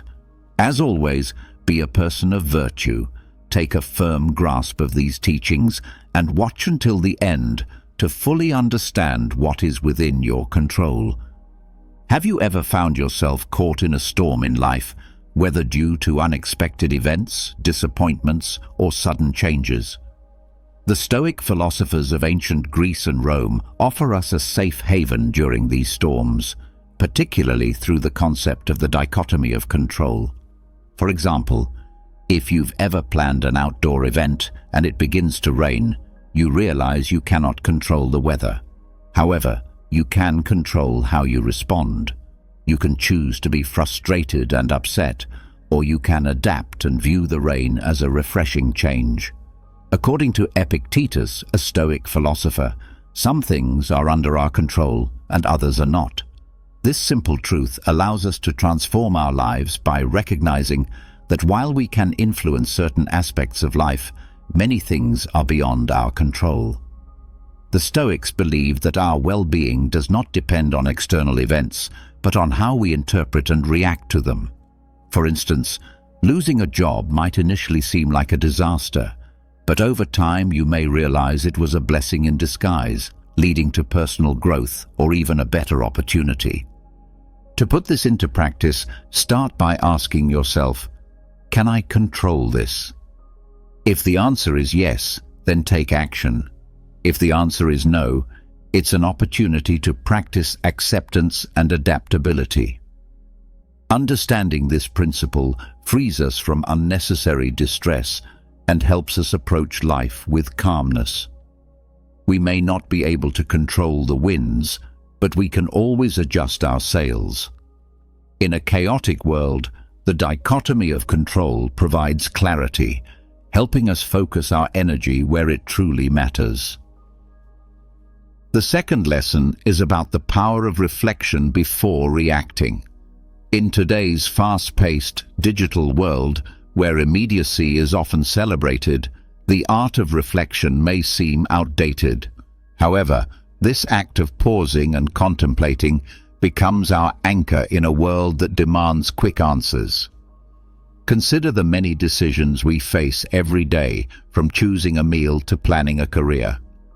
When you receive a message that stirs your emotions, perhaps a colleague questioning your work or a casual comment from a friend, your instinctive reaction might be defensive or angry. But what if instead of diving into a hasty response, you took a step back and allowed yourself a moment of detachment? This is not about suppressing emotions, but rather about giving them space to be understood. Reflection is an active engagement with our thoughts and feelings, where we ask probing questions. Why did this happen? Why does it affect me so deeply? What beliefs or past experiences are influencing my emotions? Is my immediate reaction rooted in the present situation, or is it shaped by past baggage? Reflection also promotes empathy, helping us consider other perspectives. Perhaps that colleague had a stressful day, or maybe the friend didn't realize the weight of their words. In relationships, this practice is vital. How many misunderstandings could be avoided if we took the time to reflect before reacting? How many bridges could be built through thoughtful reflection?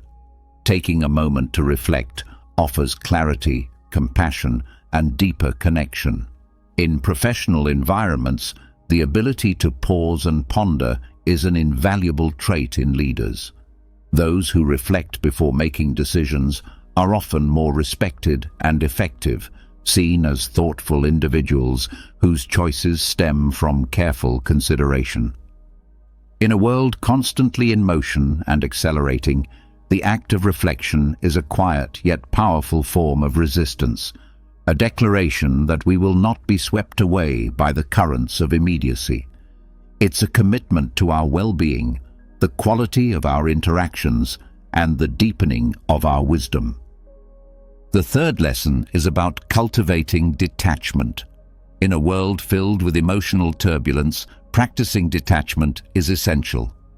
This doesn't mean suppressing our emotions, but rather developing a balanced perspective that allows us to observe events, situations, and emotions without being overwhelmed by them. Detachment offers a sense of peace in a world overloaded with information, helping us navigate relationships and conflicts with greater clarity.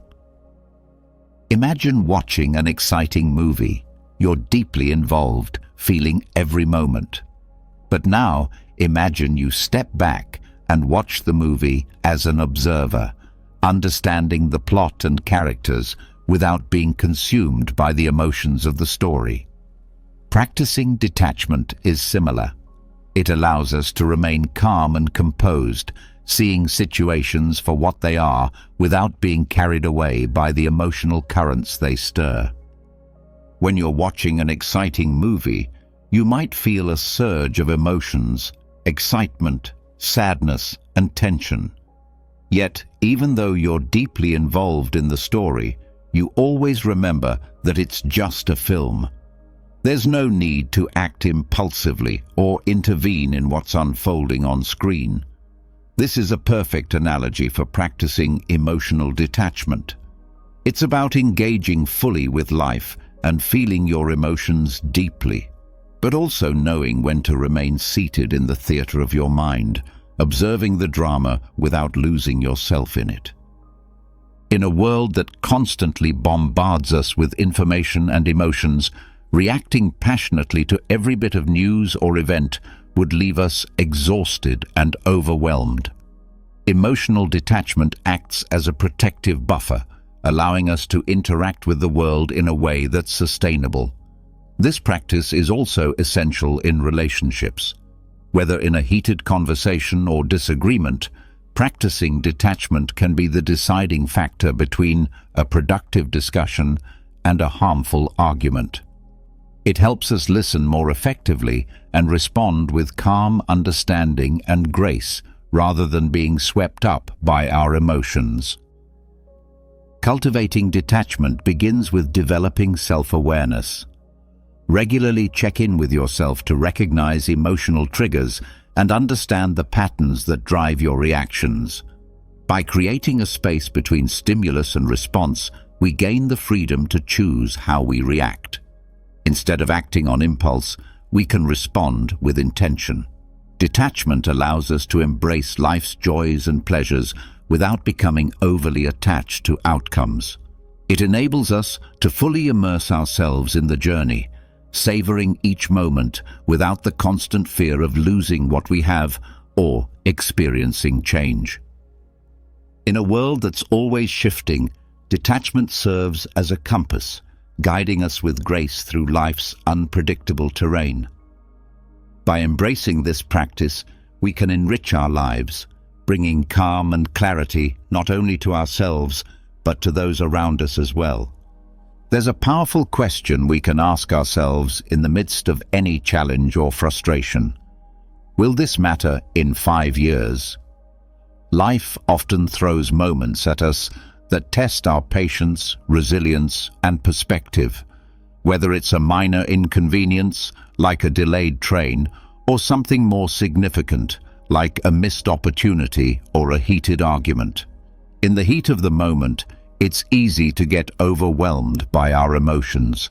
However, by asking whether the issue will still matter in 5 years, we can shift our perspective. This question acts as a mental time machine, allowing us to look back from the future and see the present situation in a different light. Most of the concerns we have today will, in the long run, become insignificant.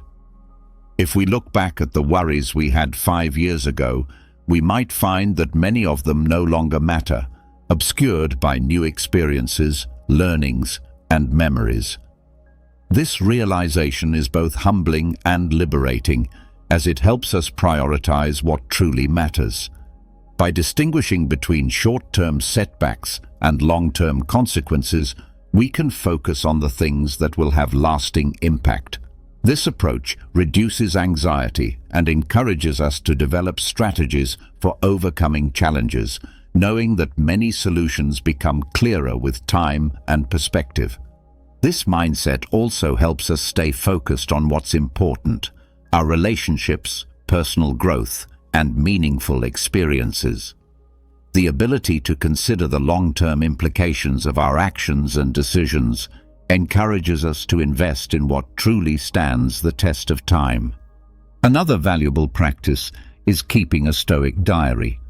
Journaling has been cherished in many cultures throughout history, not just as a record of events, but as a powerful tool for personal growth, introspection, and clarity.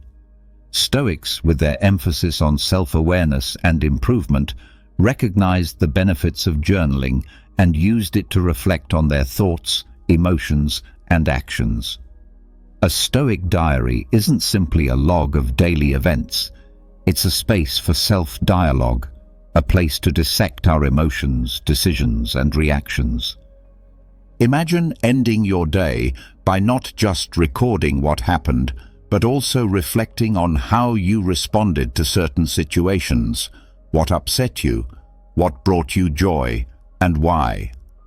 Through this practice, you begin to understand the underlying motivations and values that shape your behavior. It's an opportunity to examine the triggers that influence your emotions and to recognize how your actions align with your personal values. Marcus Aurelius, the Roman emperor and Stoic philosopher, kept a journal now known as Meditations. For him, it wasn't meant for publication. It was a private dialogue with himself, a space to reflect on his life and guide his actions. His writings reveal a man grappling with the responsibilities of leadership, his emotions, and his place in the cosmos. You don't need to be an emperor to benefit from such a practice. In our modern lives, filled with distractions and an endless stream of information, taking time for introspection is even more essential. A daily check-in with yourself can provide the clarity and focus needed to navigate the complexities of life. By dedicating time to self-reflection, we can enhance our understanding of ourselves and the world around us, making intentional decisions and fostering personal growth. A daily check-in becomes a grounding ritual, providing clarity amidst the chaos of life. Over time, this practice can lead to profound insights. You may begin to notice that certain situations consistently cause stress, prompting you to either confront them directly or change your perspective on them. You might discover that practices such as gratitude or mindfulness elevate your mood and overall outlook. The patterns that emerge from these reflections serve as a roadmap for personal growth and development. Beyond offering insights, keeping a Stoic journal fosters a sense of responsibility. By committing to daily reflection, we hold ourselves accountable for our reactions and decisions. It becomes more difficult to overlook repeated mistakes or rash judgments. Instead, this process encourages us to learn, adapt, and grow from our experiences. The next lesson encourages us to view obstacles not as burdens, but as opportunities. Challenges are an inherent part of the human experience, ranging from personal setbacks to global issues. The Stoics held a powerful perspective on adversity, believing that while we cannot always control the events that affect us, we can control how we interpret and respond to them. This shift in perspective transforms challenges from mere setbacks into valuable lessons. Each obstacle, no matter how daunting, presents an opportunity for growth if we choose to see it that way. Think of a river encountering a stone in its path.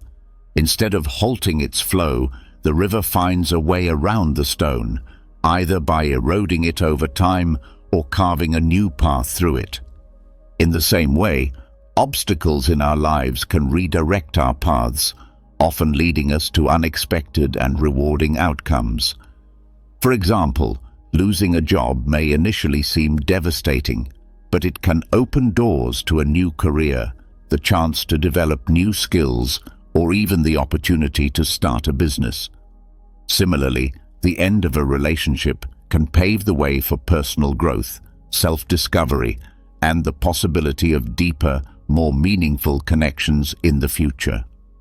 This Stoic perspective also encourages resilience. When we begin to see challenges as opportunities, we become more adaptable and more willing to face adversity head-on. Instead of asking, "Why is this happening to me?"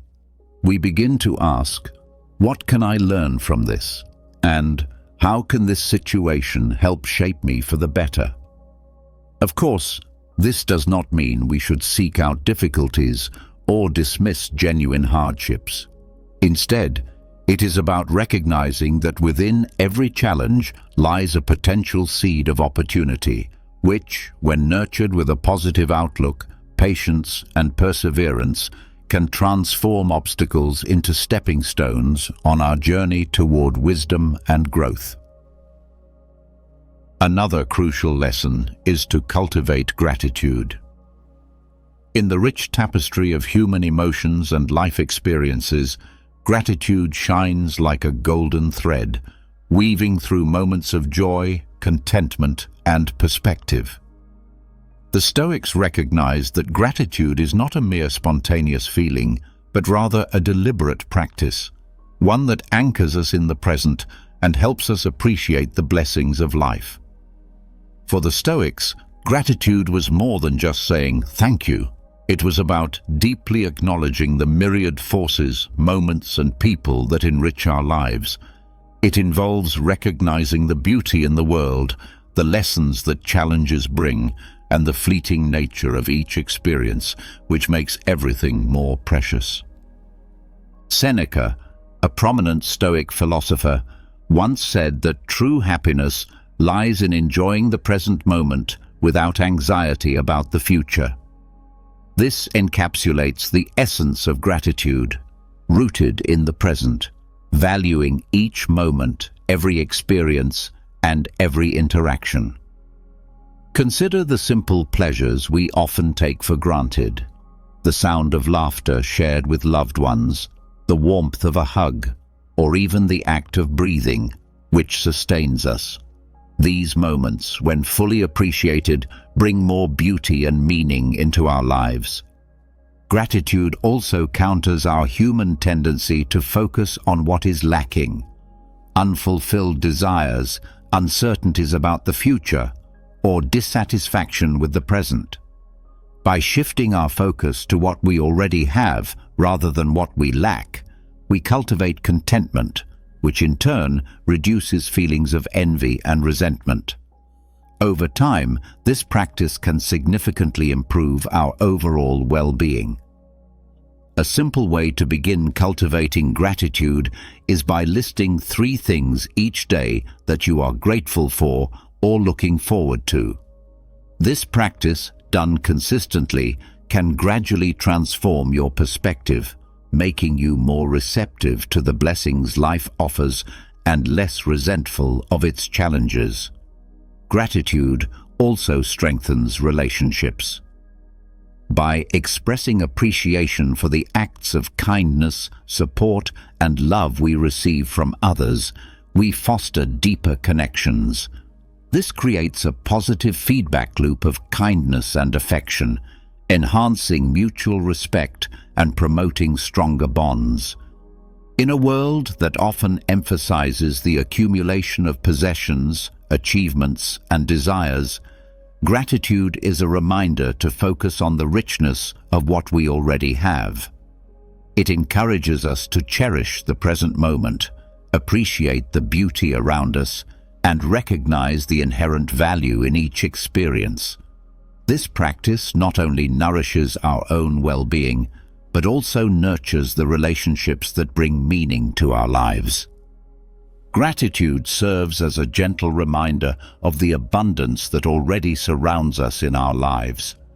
It calls us to celebrate the present moment, to embrace life with open arms, and to walk through our journey with a heart filled with thankfulness. I sincerely hope that these Stoic lessons have been both enlightening and valuable to you. Imagine learning to master the art of controlling your mind, a pursuit that traces its roots back to Stoic philosophy, a school of thought that flourished in ancient Greece and Rome. This age-old philosophy holds that by gaining control over our thoughts, emotions, and reactions, we can tap into a profound sense of inner peace and independent virtue, unaffected by the external circumstances of our lives. In this video, we will explore the Stoic principles that guide us toward achieving this internal mastery, empowering us to lead lives that are not only more fulfilling, but also balanced and meaningful. Understanding and applying these principles can help us reach a state of serenity that enables us to navigate life's ups and downs with grace and wisdom. If this is your first time on my channel, I'd appreciate it if you could support me by subscribing and liking the video so I can continue creating more content like this in the future. The first Stoic principle we'll explore is the pursuit of inner peace, independent of external circumstances. The Stoics believe that true happiness and tranquility should not be contingent on what happens around us. Instead, they advocate for finding peace within ourselves, regardless of the fluctuations in the outside world. This means that no matter what occurs in our external environment, we can maintain composure and accept the impermanence of life. This quest for tranquility requires an acceptance of impermanence. The Stoics understood that everything in life is temporary, and holding on to things or situations that are inherently fleeting will only lead to suffering. By embracing the impermanent nature of life, they found a peace that remains undisturbed by changes. One of the key elements in the search for tranquility is the ability to face adversity with equanimity. The Stoics saw difficulties as opportunities for growth, development, and strengthening the mind's capacity for detachment. They believed that rather than being defeated by challenges, we should embrace them as means to cultivate resilience. Achieving inner tranquility is also linked to detachment from disturbing emotions such as anger, fear, and despair. The Stoics teach us to acknowledge these emotions, but not let them control our actions or decisions.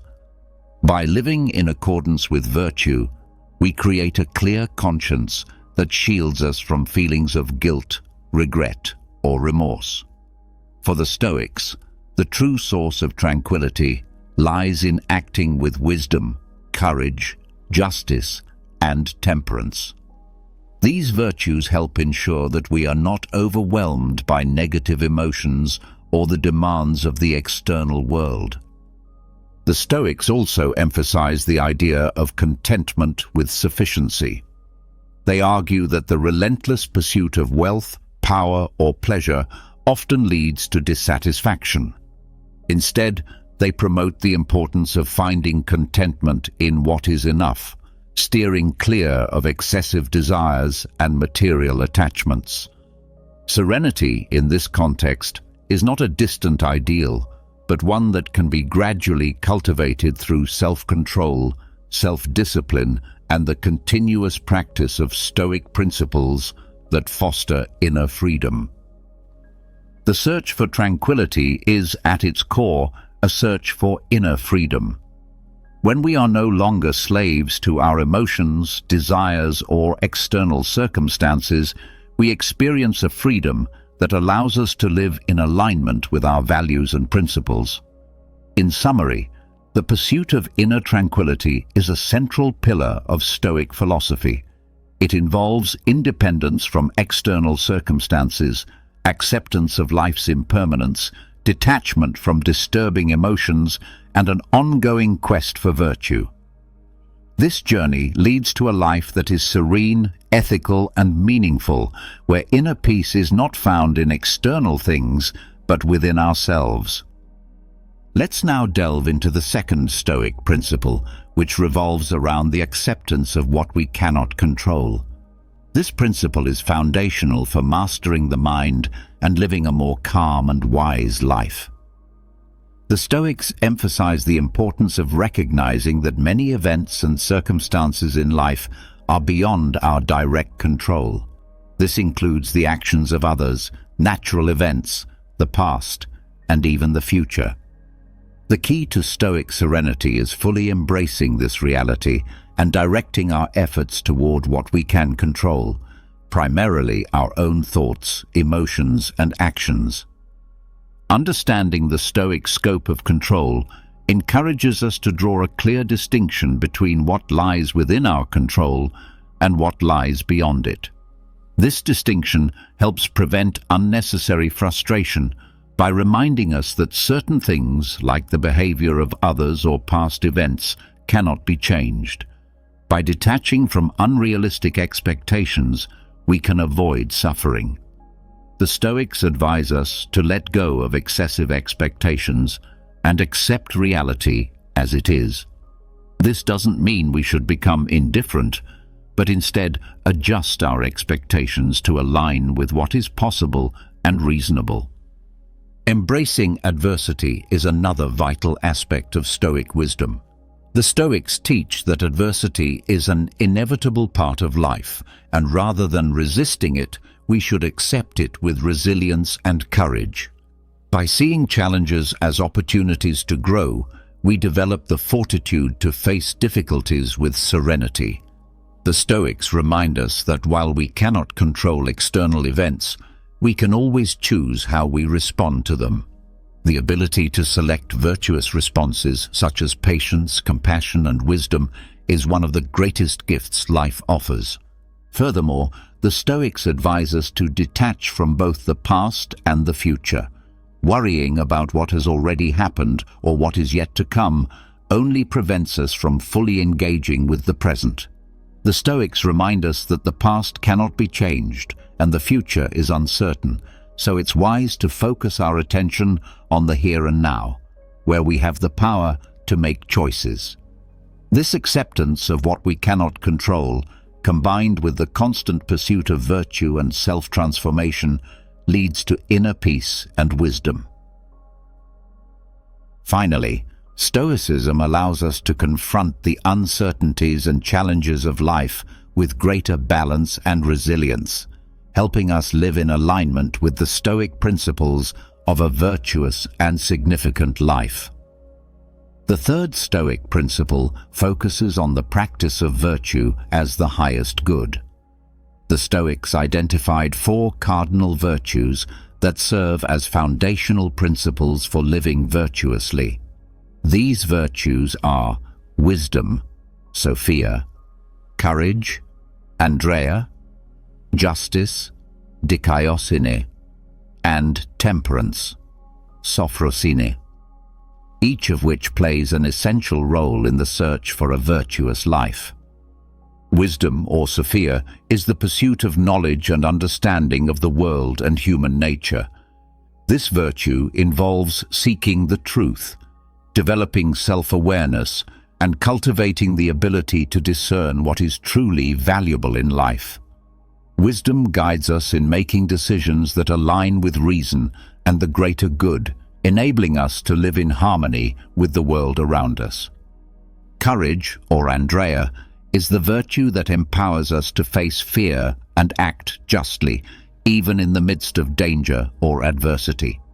The Stoics believed that courage was intimately linked to wisdom, as it requires discernment to confront dangers in a manner that aligns with virtue.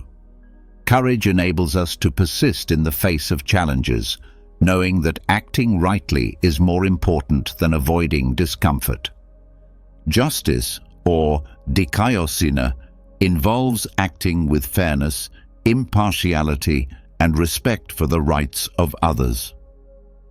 The Stoics viewed justice as a fundamental aspect of living virtuously and maintaining social harmony. It calls for an unwavering commitment to equality and respect for all people, ensuring that we contribute positively to the community and the world around us. Temperance, or sophrosine, is the control of desires and appetites, avoiding excess and indulgence. This virtue also extends to the regulation of emotions, allowing us to maintain inner peace and serenity in all situations. Temperance teaches us to exercise moderation and balance, ensuring that our passions and actions do not overwhelm us or lead us astray. The Stoics believed that the practice of virtue is a lifelong journey, one that requires continuous effort and self-reflection. No one is completely virtuous, but everyone has the capacity to improve these virtues throughout their life. Virtue, according to the Stoics, is the true source of happiness. By living according to these principles, we can find a profound sense of fulfillment and meaning, regardless of external circumstances. The practice of virtue also leads to self-sufficiency, both emotionally and spiritually. When we live virtuously, we no longer depend on external things like wealth, status, or approval to find joy and satisfaction. Instead, our happiness becomes self-contained, rooted in our inner character and ability to act in accordance with our values. Self-control and self-transformation are essential aspects of the Stoic path. The search for virtue requires us to recognize and learn from our imperfections and mistakes.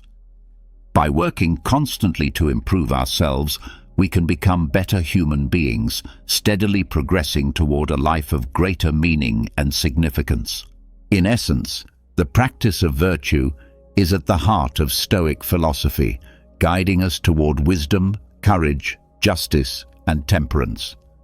These virtues are not abstract ideals, but practical principles that can be applied daily to lead a life of ethical integrity and inner serenity, regardless of the external challenges we may face. The fourth Stoic principle focuses on the control of emotions, which is crucial for achieving serenity and virtue. According to Stoic teachings, emotions can be powerful and often lead us to act impulsively or irrationally. Therefore, mastering our emotions is essential for living a life aligned with virtue and wisdom.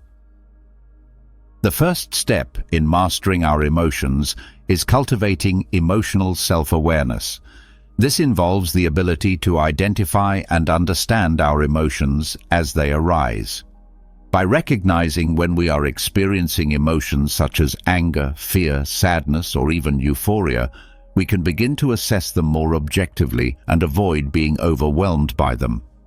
Once we recognize an emotion, the Stoics recommend creating emotional distance.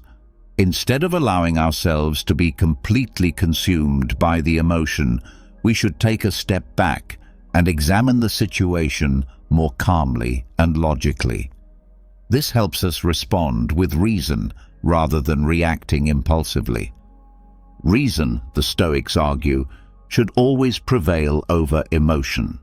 Using rational thinking, we can evaluate whether an emotion, such as anger, is justified and whether acting on it is the appropriate response in a given situation. By doing so, we can ensure that our actions are guided by wisdom rather than driven by fleeting emotions. After evaluating our emotions, we must choose a response that aligns with virtuous principles. For example, Instead of reacting impulsively with anger, we can choose to respond with calmness and understanding. This requires self-control and the ongoing practice of transforming negative emotions into constructive actions. For instance, instead of allowing fear to paralyze us, we can use it as motivation to take sensible precautions. The ultimate goal of emotional mastery is emotional equanimity, a state in which our emotions do not dominate us or cloud our judgment. This does not mean eliminating emotions altogether, but rather controlling them in such a way that they do not negatively influence our decisions and actions. We learn to navigate our emotions wisely, ensuring they remain in balance with our rational thinking. It is important to understand that the Stoics do not advocate for the complete suppression of emotions. Rather, they emphasize the wise and virtuous management of emotions. They recognize that emotions such as grief in response to loss or joy in celebration of success are natural aspects of the human experience. Mastering emotions is a continuous and challenging process, yet it is crucial for living a serene and ethical life. The Stoics believe that by controlling our emotions and choosing virtuous responses, we can live according to principles such as wisdom, justice, and courage, regardless of external circumstances. This allows us to achieve an inner state of peace, which is highly valued in Stoic philosophy. The fifth Stoic principle, which focuses on living in the present, is essential for mastering the mind and leading a more meaningful life. This principle encourages us to concentrate on the present moment, avoiding excessive rumination on the past or anxiety about the future. The Stoics teach that dwelling on past regrets is useless because we cannot change what has already happened. Instead of getting lost in remorse, we should learn from our mistakes and past experiences. This mindset frees us from the burden of the past and allows us to direct our efforts toward the present. Excessive worry about the future is another source of suffering. While it is wise to plan and prepare for the future, the Stoics acknowledge the inherent uncertainty of life and encourage us not to let anxiety about the future dominate our thoughts and actions. The Stoics urge us to appreciate the present moment because it is the only moment we truly have. They encourage us to fully embrace the present, enjoy the little things, and recognize the beauty of the world around us. This approach not only provides us with a sense of satisfaction, but also helps cultivate an attitude of gratitude. Focusing on the present also means dedicating ourselves entirely to the tasks at hand. This involves avoiding distractions and refraining from multitasking. By concentrating on the present, we can perform our activities more effectively and with greater appreciation for the moment. In Stoic philosophy, the present is the only time over which we have real control.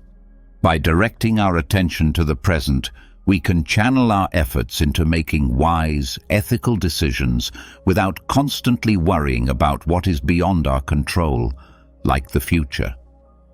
Practices like meditation and mindfulness are useful tools to help us focus on the present.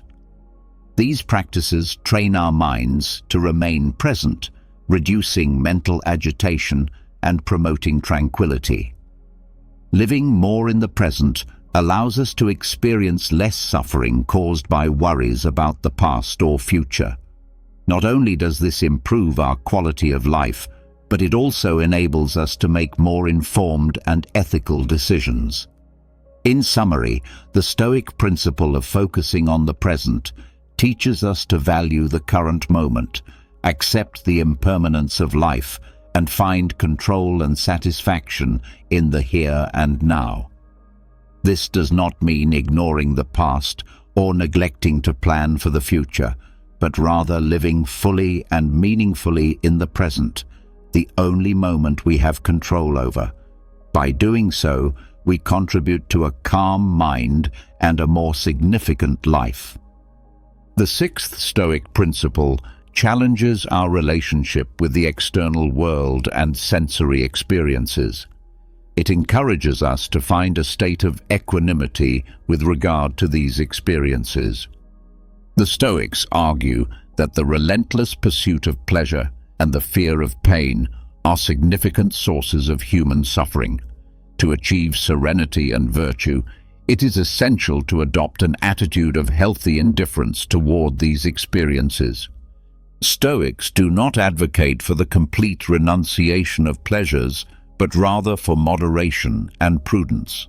They remind us that the unrestrained pursuit of pleasure often leads to harmful excesses, while seeking moderation helps us avoid the suffering caused by such extremes. Similarly, the Stoics encourage us to develop courage and resilience to face pain and adversity with calmness and bravery. Rather than fearing pain, we should view it as an opportunity to grow and strengthen our minds. Stoic philosophy embraces the principle of indifference toward many external factors, meaning that things like wealth, social status, or material success are irrelevant to our virtue and happiness. This does not suggest that we should not enjoy the good things life has to offer, but rather that we should not base our happiness solely on these things, as they lie outside of our control. The Stoics advocate for emotional detachment, aiming to develop a healthy response to external circumstances. This means we should not allow ourselves to be controlled by our emotions in reaction to material gains or losses. Instead, we must cultivate inner peace that remains constant, regardless of the changes happening outside us. For the Stoics, the true source of contentment and happiness lies in the pursuit and practice of virtue. By prioritizing wisdom, courage, justice, and temperance in our lives, we can find a form of pleasure that is more lasting and meaningful than the fleeting pleasures of the senses. The practice of self-control is essential in this pursuit. The Stoics' indifference to pleasure and pain requires a high level of self-discipline. It involves not becoming a slave to our desires or allowing ourselves to be dominated by the fear of pain. By developing this self-control, we can make more rational and ethical decisions. In summary, the practice of indifference to both pleasures and pains is an essential component of Stoic philosophy.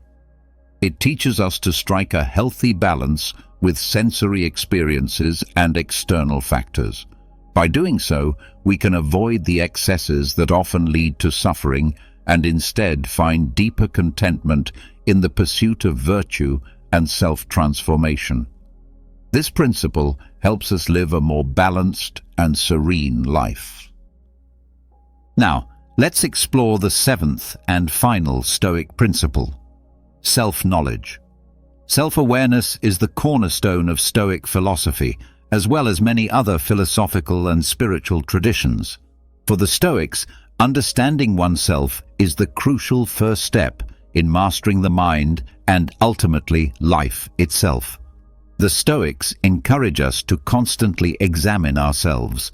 This means observing our thoughts, emotions, and actions objectively, as if looking in a mental mirror, recognizing our virtues, flaws, and tendencies.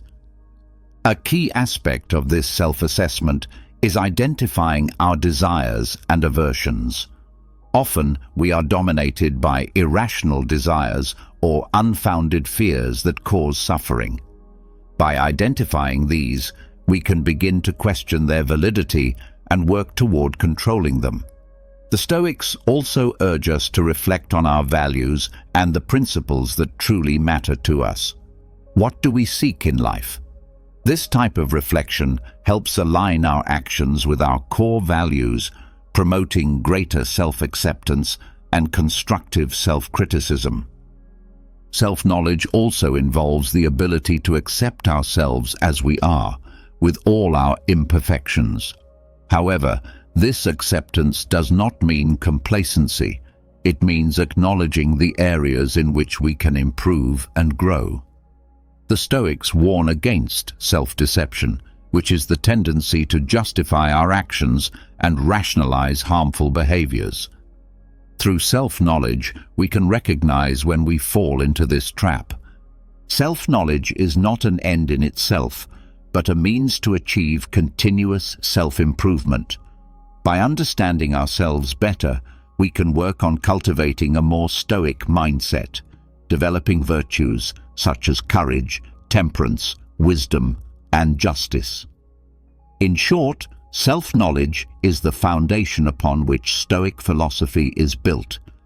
It helps us discern what is in our control and what is not, recognize our desires and aversions, and shape our minds according to virtuous principles. It is a journey of self-discovery that empowers us not to be prisoners of our emotions and thoughts, making us more resilient and wise in the face of life's challenges. As we explore the principles of Stoic philosophy, we find a roadmap for mastering our minds and, consequently, our lives. From self-knowledge to the pursuit of virtue as the highest good, these teachings enable us to navigate the turbulent waters of existence with wisdom, resilience, and ethical integrity. Stoic philosophy teaches us that true wealth lies in inner peace, self-transformation, and the constant search for virtue, especially in a world filled with challenges and uncertainties.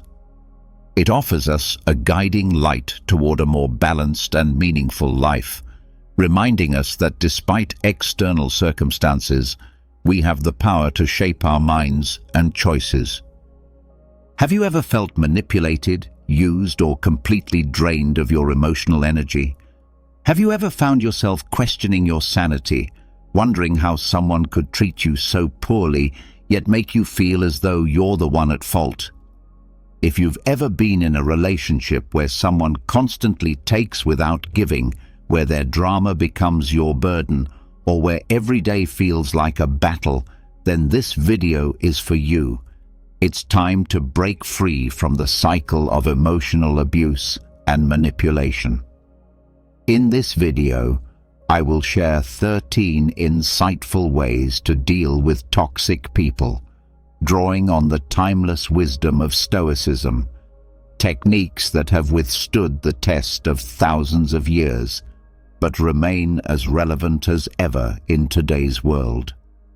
Let's dive deep into the heart of manipulation, control, and emotional warfare, and arm you with the tools you need to protect your peace and reclaim your life. Relationships today, whether romantic, familial, or even friendships, can be incredibly toxic. We live in a world where many individuals have been conditioned to manipulate others in order to get what they want. Toxic people will drain you completely, leaving you feeling exhausted, powerless, and questioning your self-worth. But here's the truth: they do not have control over you. You have the power to rise above their tactics and take charge of your emotional well-being. This is the core insight that the Stoics understood so well. Control what you can and let go of the rest. In this video, we will explore 13 powerful strategies based on Stoic philosophy that will help you handle toxic individuals like a warrior. This is not about passively accepting abuse. It's about taking bold, decisive action to protect yourself, reclaim your peace, and become emotionally bulletproof. Let's begin with something that might seem obvious, but is often overlooked: identifying toxic behavior. Have you ever found yourself in a situation where no matter what you do, nothing is ever good enough? Whether it's a friend, partner, or family member, they criticize every little thing, constantly question your decisions, and somehow always position themselves as the victim. You end up apologizing even when you haven't done anything wrong. If this sounds familiar, You're experiencing manipulation at its core, which is classic toxic behavior. Toxic people behave like emotional parasites, draining you of your energy in ways so subtle that you often don't realize it until you're completely exhausted.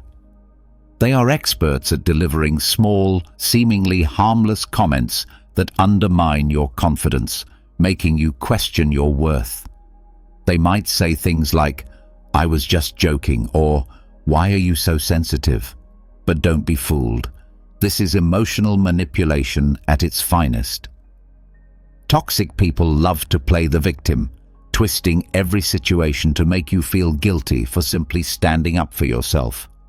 How many times have you heard, "I can't believe you would do this to me," or "After everything I've done for you, this is how you treat me"?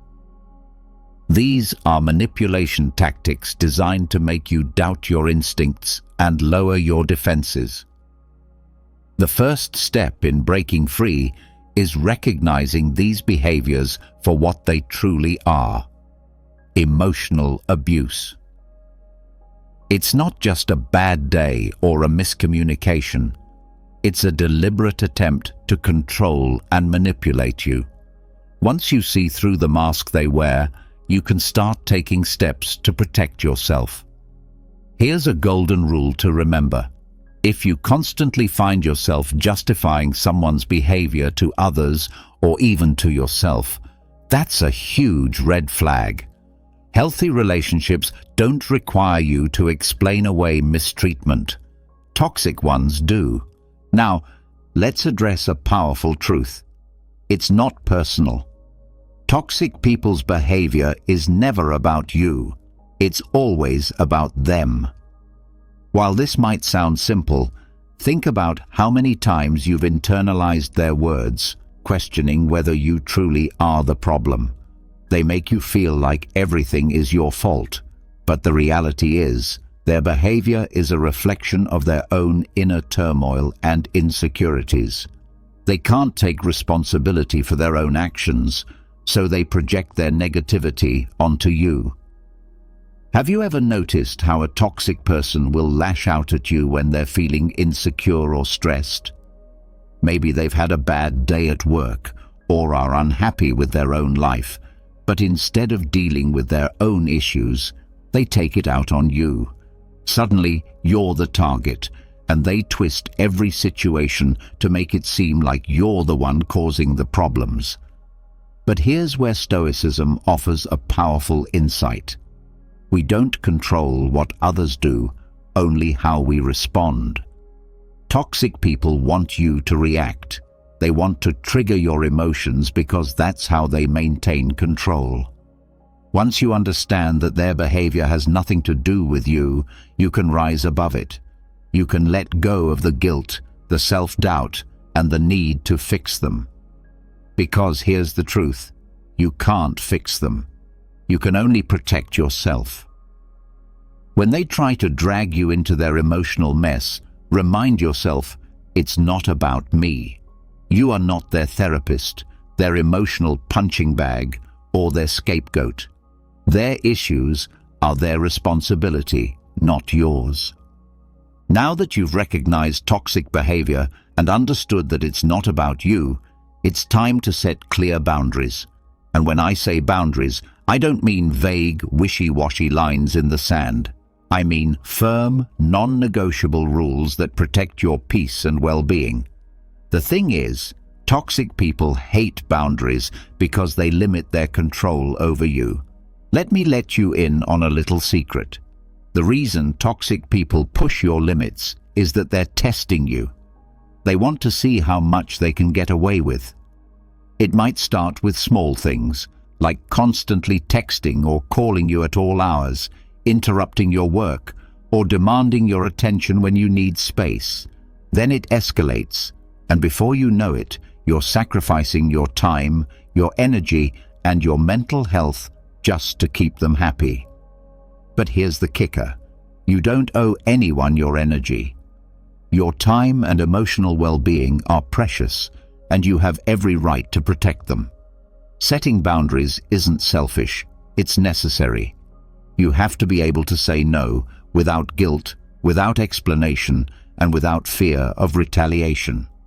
Here's a simple but powerful boundary. Stop explaining yourself. Toxic people love to drag you into endless explanations. Why don't you want to do this? How come you're acting this way? Don't you care about me? They'll use guilt, manipulation, and even anger to make you justify your decisions. But here's the thing. You don't need to justify your boundaries to anyone. Next time they try to cross a line, simply say, "This is what I need," or "I'm not available for that," and then end the conversation. The more you stand firm in your boundaries, the more they'll realize they can't manipulate you. Eventually, they'll either adjust their behavior or move on to someone else who will tolerate their nonsense. The next powerful strategy is mastering the art of non-reaction. Toxic people thrive on your reactions. They push your buttons to get a rise out of you, because let's face it, they live for the drama. Every time you react with anger, frustration, or even sadness, you're giving them exactly what they want: power over your emotions. But here's the truth. You have the power to stop them dead in their tracks.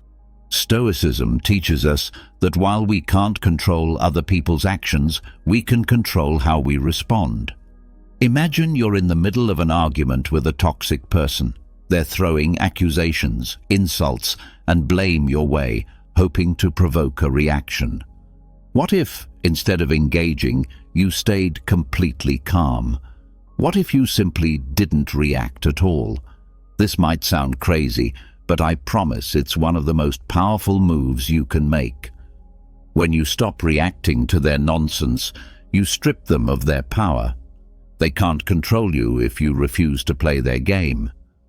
I know it's difficult, especially when they're pushing every button, but non-reaction is like building an emotional shield around yourself. The more you practice it, the less their words and actions will affect you. When someone tries to provoke you, pause, take a deep breath, and instead of reacting immediately, think to yourself, "I don't need to engage in this." Then say something neutral, like, "I hear what you're saying," or "I'll think about it," and walk away from the conversation. You don't owe them an emotional response, and you certainly don't owe them your peace of mind. Let's dive into one of the most effective techniques for dealing with toxic individuals who thrive on drama: the gray rock method. This strategy can truly change the game when you're dealing with someone who feeds on chaos and conflict. Toxic people crave your attention, your emotional energy, and most of all, your reactions. So, how do you deal with them? By becoming as boring and unremarkable as possible, like a grey rock. Picture this. Every time this person tries to stir up drama or provoke you, you respond with the most dull, neutral response imaginable. They're expecting you to react emotionally, whether it's by exploding, crying, or getting into a heated argument, but instead you stay calm, indifferent, and completely uninterested in the turmoil they're trying to create. By doing this, you deny them the emotional fuel they need to keep the drama going. Why does this work? Because toxic people feed off your emotional responses.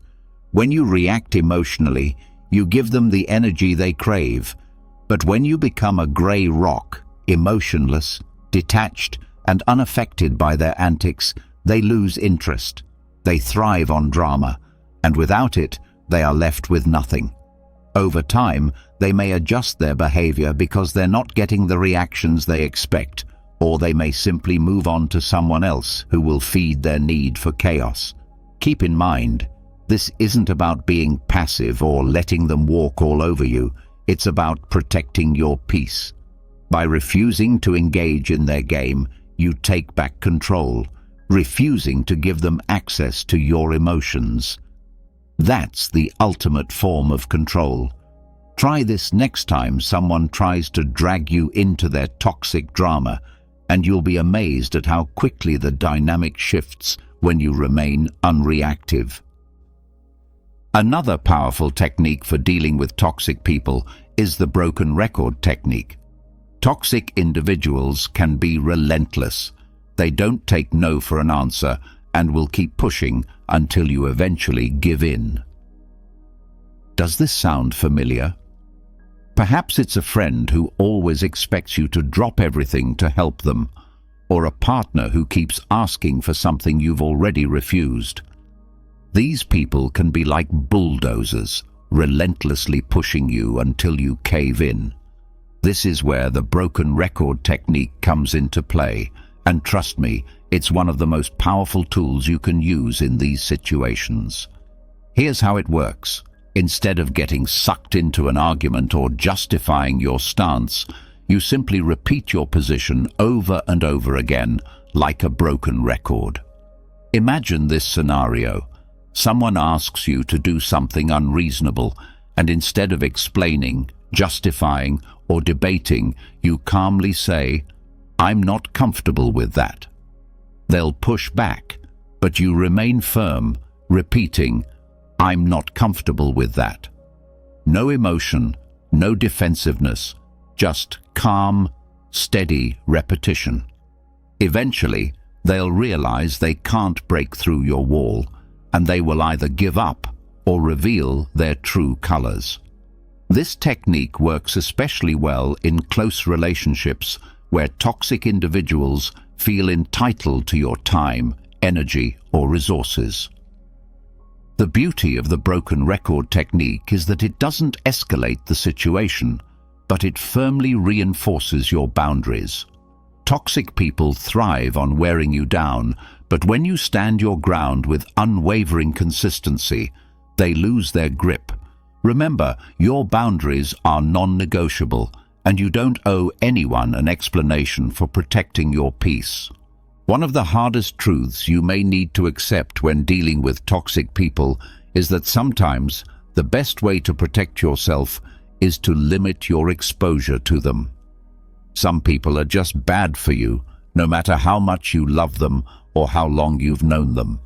They bring nothing but negativity into your life, and the more time you spend with them, the more drained and unhappy you become. Toxic people can be emotional parasites. They feed off your energy, your kindness, and your attention. But here's an important truth to remember. You don't owe them anything, not your time, not your emotional energy, and definitely not your mental health. Sometimes the most powerful thing you can do is put some distance between you and them. I understand that cutting ties or distancing yourself can be tough, especially when the person is a family member, a longtime friend, or someone you deeply care about. But here's the uncomfortable reality. Your well-being must come first. If someone constantly makes you feel small, stressed, or emotionally exhausted, it's time to consider limiting your exposure to them. This doesn't mean you don't care about them.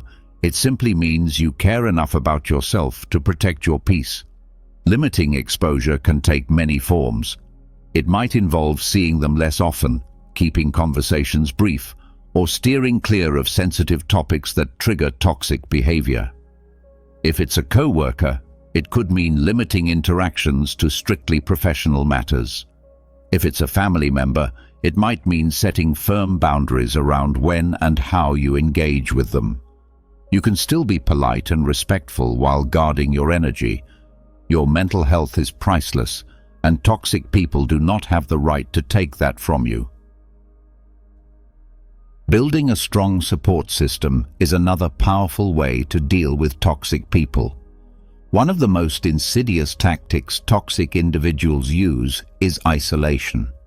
They'll undermine your other relationships, either subtly or not so subtly, making you feel as if they're the only ones you can rely on. Over time, they chip away at your confidence, making you doubt your judgment and distancing you from the people who genuinely care about you.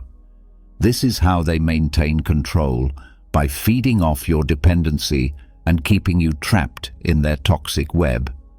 But here's a powerful truth. You don't have to go through this alone. Building a solid support system is one of the most effective ways to combat the influence of toxic people. Surround yourself with people who genuinely care about your well-being, who support your growth, and who respect your boundaries.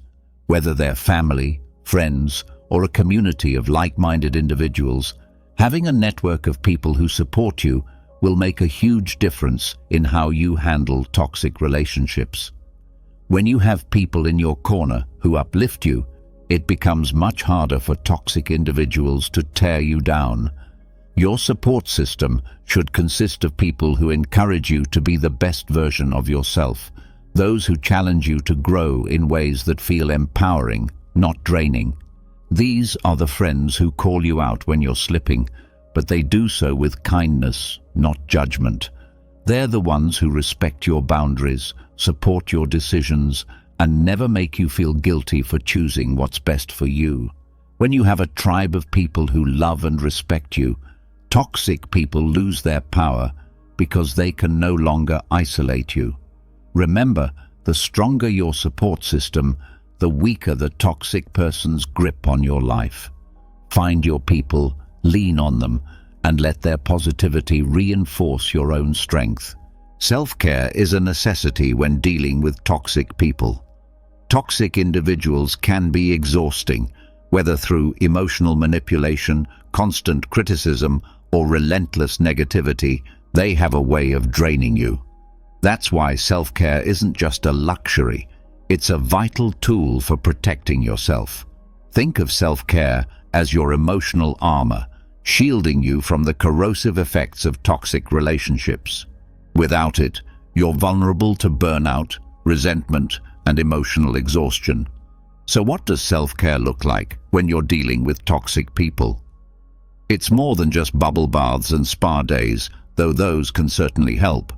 True self-care involves making decisions that protect your emotional, mental, and physical well-being.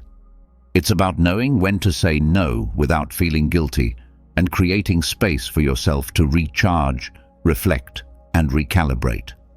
Most importantly, it's about recognizing that your needs are just as important, if not more important, than anyone else's.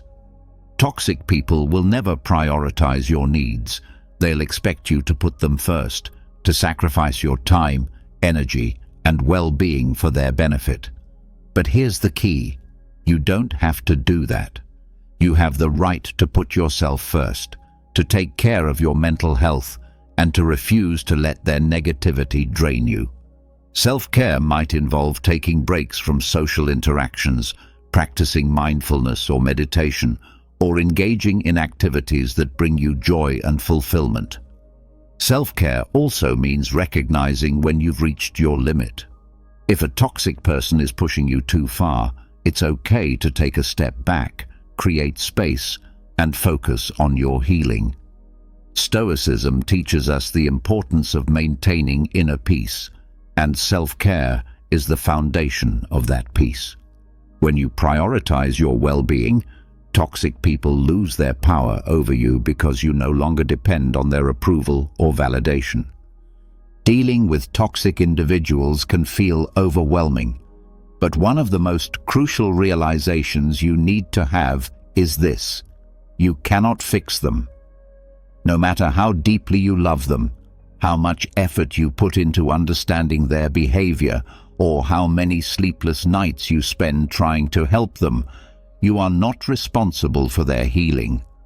Toxic people often remain trapped in cycles of manipulation, blame-shifting, and control because these patterns serve their own needs, whether it's emotional validation, power, or simply the ability to control others. The more you attempt to fix them, the more you become ensnared in their web. Think about times when you've tried helping someone, only to find that your efforts go unnoticed or unappreciated. Perhaps you've been in a relationship where no matter how much you gave, your partner constantly made you feel like it was never enough. This is how toxic people draw you into a cycle of guilt and obligation. You become fixated on trying to fix them, but they remain unchanged because deep down, they don't want to change. Here's the harsh truth. You are not their savior. You cannot save someone who does not want to be saved. Stoicism teaches us an important lesson. We can only control ourselves, not others. When you stop trying to fix someone else and focus on improving your own boundaries and reactions, you unlock true freedom. You begin to reclaim the energy you've been wasting on someone who never appreciated it in the first place.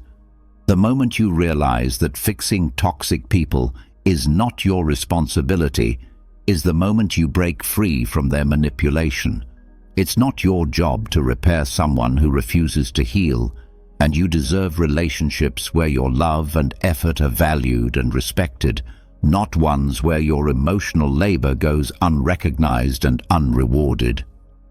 The next mental shift comes with the concept of cognitive reframing. Toxic people have a remarkable ability to make you feel like the villain in their story. They twist facts, manipulate situations, and somehow make everything your fault. But here's the truth. It's not about you, it's about them. Stoicism teaches us that while we can't control what others do, we can control how we perceive the world. This is where cognitive reframing becomes a powerful tool. For example, if you find yourself in an argument with someone who constantly criticizes you, instead of internalizing their words and allowing them to affect your self-worth, try reframing the situation. Their criticism is not a reflection of who you are, but of their own insecurities. By shifting your perspective, you disarm their ability to hurt you emotionally. You start to see their toxic behavior for what it truly is, a projection of their own fears and inadequacies. Think about how often toxic individuals gaslight you, making you question your own reality or sanity. Cognitive reframing gives you the power to step back and remind yourself that this isn't about you. It's their issue, not yours. By mentally reframing their actions as a reflection of their struggles, you begin to protect your emotional strength and detach from their toxicity. The next strategy is one that may sound counterintuitive at first. Practice forgiveness, but not for their sake. Do it for your own peace. Forgiveness isn't about excusing their behavior or pretending nothing happened. It's about freeing yourself from the emotional weight that comes with holding on to anger, resentment, and hatred. The hard truth is that when you hold on to these negative emotions, you're only hurting yourself. Think about it. While you're still stewing over how someone wronged you, they've likely moved on with their life, while you remain stuck, replaying painful memories over and over again. That anger you hold on to? It's not punishing them, it's only punishing you. This is where Stoicism offers a powerful perspective. Marcus Aurelius taught us that we should forgive not for the sake of others, but for our own peace of mind. Forgiving doesn't mean forgetting or excusing. It means releasing the emotional grip they have on you. When you forgive, you stop letting their actions define your mood, happiness, or life. Forgiveness becomes a way to reclaim your power. Start small in your journey toward forgiveness. Instead of immediately trying to forgive someone for a major betrayal, begin by letting go of smaller grievances, the rude comments, the dismissive attitude. You'll be surprised at how much lighter you feel as you practice this. Over time, this will build your emotional resilience and prepare you for bigger challenges. And remember, this is about you, not them. Forgiveness is a powerful act of self-care. By letting go of resentment, you make space for peace, growth, and joy. You evict toxic people from your mental space and free yourself from their influence. Finally, There comes a time when you must walk away. It doesn't matter how long you've known someone or how much history you share with them. When someone consistently disrespects your boundaries, manipulates your emotions, or drains your energy, you need to walk away. Walking away isn't a sign of weakness. It's the ultimate display of self-respect and strength. Toxic people will try to convince you that you're the problem. They'll make you feel guilty for leaving or claim that you didn't fight hard enough to save the relationship. But don't fall for their manipulation. The truth is that you've already given enough of yourself. You've invested enough energy trying to save a relationship that continues to drain you. Now, it's time to prioritize yourself. Imagine being in a toxic romantic relationship where your partner constantly undermines you, insults you, or makes you feel like you're walking on eggshells. No matter how much you love them or how hard you try, nothing will change. The healthiest choice is to walk away. It's not easy. There will be guilt, sadness, and fear of the unknown, but your mental and emotional health are far too important to sacrifice. Walking away is about reclaiming your life. It's about refusing to let toxic people continue to hold power over you. It's a bold declaration that you value yourself enough to choose peace, happiness, and fulfillment. This is your life, and you deserve better than to stay tethered to someone who constantly drags you down. Here's the bottom line. You cannot heal in an environment that makes you sick. If a relationship, whether it's with a partner, friend, or family member, is toxic, it's time to walk away. Not every relationship can be salvaged, and that's okay. Walking away is not giving up. It's choosing to live on your own terms. It's about creating space for healthier, more loving relationships to enter your life. You are not obligated to tolerate toxicity, no matter where it comes from. Walking away is not just an act of self-preservation, it's an act of courage. You're choosing to put your well-being ahead of someone else's dysfunction. This is the greatest gift you can give yourself. In conclusion, dealing with toxic people is undoubtedly one of the most challenging experiences, but it can also be one of the most empowering. By applying these Stoic-inspired strategies, identifying toxic behavior, setting boundaries, mastering non-reaction, practicing forgiveness, and ultimately walking away, you can regain control of your emotional and mental health. Remember, you are not responsible for fixing toxic people, and you don't owe them your peace or your energy. You are responsible for yourself, and that is your greatest power. These principles will not only protect you from toxic people, but also help you grow into the best, strongest version of yourself.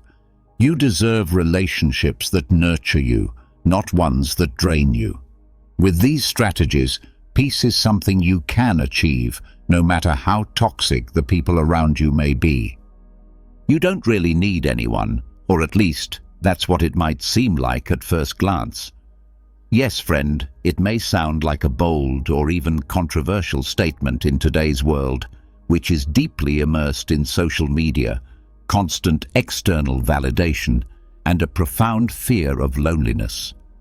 Yet, Stoic philosophy offers some valuable wisdom to counter this. You are enough as you are, your virtues, your flaws, and even those nagging doubts that sometimes keep you awake at night. The truth is, you don't need a partner to complete you, a friend to cheer you on, or an influencer on Instagram to guide your life. Everything required for your happiness is already within you. The challenge is learning how to be your own best companion. And though this journey may not be easy, it is certainly worth undertaking. In this video, I will share 10 lessons that will help you release the burden of depending on others. Along the way, you will discover how to become your own best ally, because once you master this, you won't find yourself needing anyone. If you're ready to take the first step, stay tuned for the last lesson, as it will leave you truly speechless. But before we dive in, let me share a story to help you understand the depth of wisdom in this material. Once upon a time, there was a man named Arturo who worked as a mechanic in a small workshop in his city. Arturo was well known for his exceptional skill with tools, but he was also known for relying heavily on others to make important decisions in his life. He often turned to his friends and family for advice before taking any significant step. One day, the owner of the workshop assigned him a challenging task: to repair a classic car that had been abandoned for years. Arturo, accustomed to seeking help, called a more experienced colleague, but received no answer. Desperate, he scoured through online videos and manuals, but none seemed to offer a solution. Frustrated and feeling isolated, he sat in front of the car and asked himself, "What would I do if there was no one else to turn to?" He began to examine the car closely, drawing on the knowledge he had gathered over the years, and started experimenting with solutions. Slowly, with patience and persistence, Arturo identified the faults and began fixing them. After hours of trial and error, he successfully repaired the car, and when he presented it to the owner, the man was astonished. "I thought you'd need help to fix it, but you did it on your own. How did you manage?" the owner asked. Arturo smiled and replied, "I realized that the best advice I can get is the one that comes from myself. When you trust your own ability to solve problems, you discover you have more tools than you ever imagined." The moral of this story is simple yet profound. In life, learning to trust yourself and your ability to face challenges is the key to true independence. It's not about never needing anyone, but knowing that when everything else fails, you can always rely on yourself. Now, before we dive into the lessons, I invite you to subscribe and activate notifications to keep up with all the latest updates. Let's begin with the first lesson. Learn to be your own best company. Have you ever felt like you need someone else to complete you? Maybe you've thought that if you had more friends, a more understanding partner, or the perfect job, your life would be infinitely better. But what if I told you that the real key to happiness isn't found outside of you, but deep within? Yes, it might sound like something out of a motivational book, but let me explain. True emotional independence, the kind that doesn't rely on anyone or anything, is a superpower that we can all develop. You might spend your life looking for someone who can complete you, but the reality is, the only person you truly need to feel whole and happy is yourself. It's not easy, I understand, but if you commit to it, you'll build such a strong relationship with yourself that no one else will be able to offer you what you already give yourself. This isn't about having a superficial relationship where you just look in the mirror and tell yourself, "I'm amazing." I'm talking about a deep connection that goes beyond your successes, your failures, or what others think of you. The Stoics practiced emotional self-sufficiency, and they believed that we don't need to depend on external circumstances to feel good about ourselves. This doesn't mean you become a hermit, shutting yourself off from the world. Rather, it means that when life doesn't go as planned, you can maintain your peace and inner calm without falling into chaos. Think about it like falling off your bike. Instead of crying about the scrape, you get up, smile, and keep going. That ability to bounce back quickly and not let anything or anyone knock you off balance is a skill you can develop. The key to achieving this is learning to enjoy your own company. Imagine yourself as a plant. If you rely entirely on rain or others for your survival, there will be times when you go without and you'll wither. But if you learn to extract water from the earth and become self-sufficient, it doesn't matter if it rains or not, you'll keep growing. This is the essence of inner strength.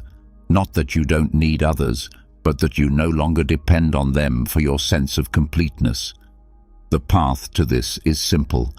Make peace with your solitude and use that time to really understand yourself, to discover what makes you happy when no one else is watching. As the Stoics taught, reflection and introspection are essential tools for finding inner peace. And yes, it sounds cliché, but when you can be content with yourself, everything else will fall into place. The real lesson here is that true peace and happiness stem from your ability to be self-sufficient. Once you master the art of being enough for yourself, you'll realize that you never needed anyone else to feel whole. This doesn't mean you won't enjoy the company of others, but you won't rely on them for your happiness. Emotional independence is a gift you can give yourself. It's not achieved overnight, but with patience and practice, you can live fully without depending on external factors. As Epictetus said, "He who does not depend on anyone becomes the master of himself." Now, let's move on to the second lesson. Learn to say no. Have you ever felt like the weight of the world is on your shoulders? Like you're just a doormat for everyone to unload their problems onto? I'm sure you've been there, but the truth is, you don't have to keep being the person that everyone turns to for help. The key to breaking free from this is an incredibly simple yet powerful tool: learning to say no. Stoic philosophy teaches us something very basic but vital. While we can't control everything, we do have the power to decide what we allow into our lives and what we don't. Imagine you're a wall. I know it sounds boring, but bear with me. A wall is impenetrable, and after a while, anything that tries to come in becomes a burden you can't release. Now, think of yourself as having a boundary, not a wall. Boundaries are clearly defined, allowing what's necessary to pass through, but keeping out what doesn't serve you. It's not about isolating yourself from the world, it's about setting limits to protect your well-being. Saying no isn't about rejecting the person asking, it's about rejecting what they're asking for at that moment. It's about not compromising your peace to meet the expectations of others. You won't be less loved or more loved by saying no. In fact, by respecting yourself and your boundaries, you'll earn more respect from others. The next time someone asks you for something, ask yourself, is this really important to me? If the answer is no, then you don't have to do it. Don't complicate your response with excuses. Simply say, I can't do it right now, or it's not something I can do. People will ultimately respect your sincerity more than any well-crafted excuse. At the end of the day, it's up to you to decide who can cross your boundaries and who must remain outside them. This isn't about becoming unapproachable, but about safeguarding what truly matters: your time, energy, and peace of mind. The Stoics understood this well. Living with purpose and without being swayed by the external pressures that others place upon us is a courageous act. Begin today by practicing the art of saying no. And if someone criticizes you for it, remember that a wall doesn't change its shape because of what others say, but a boundary knows where it should stand. Seneca wisely said that freedom begins when you learn to set limits without feeling guilty. The power of self-esteem is a fragile thing. We often let ourselves be influenced by what others think of us. One comment, one look, and suddenly we're questioning ourselves. It's as if our self-worth becomes a house of cards, vulnerable to a single gust of wind. If you want to break free from this instability, it's time to build an unshakable self-esteem that doesn't collapse with the opinions of others. The Stoics provided us with the key to achieve this. We don't need anyone else to feel whole. Imagine standing in front of a mirror. This isn't just any mirror, but a magical one that reflects not just your appearance, but your thoughts. Do you see yourself for who you truly are? Or do you see yourself through the lens of how you wish others would see you?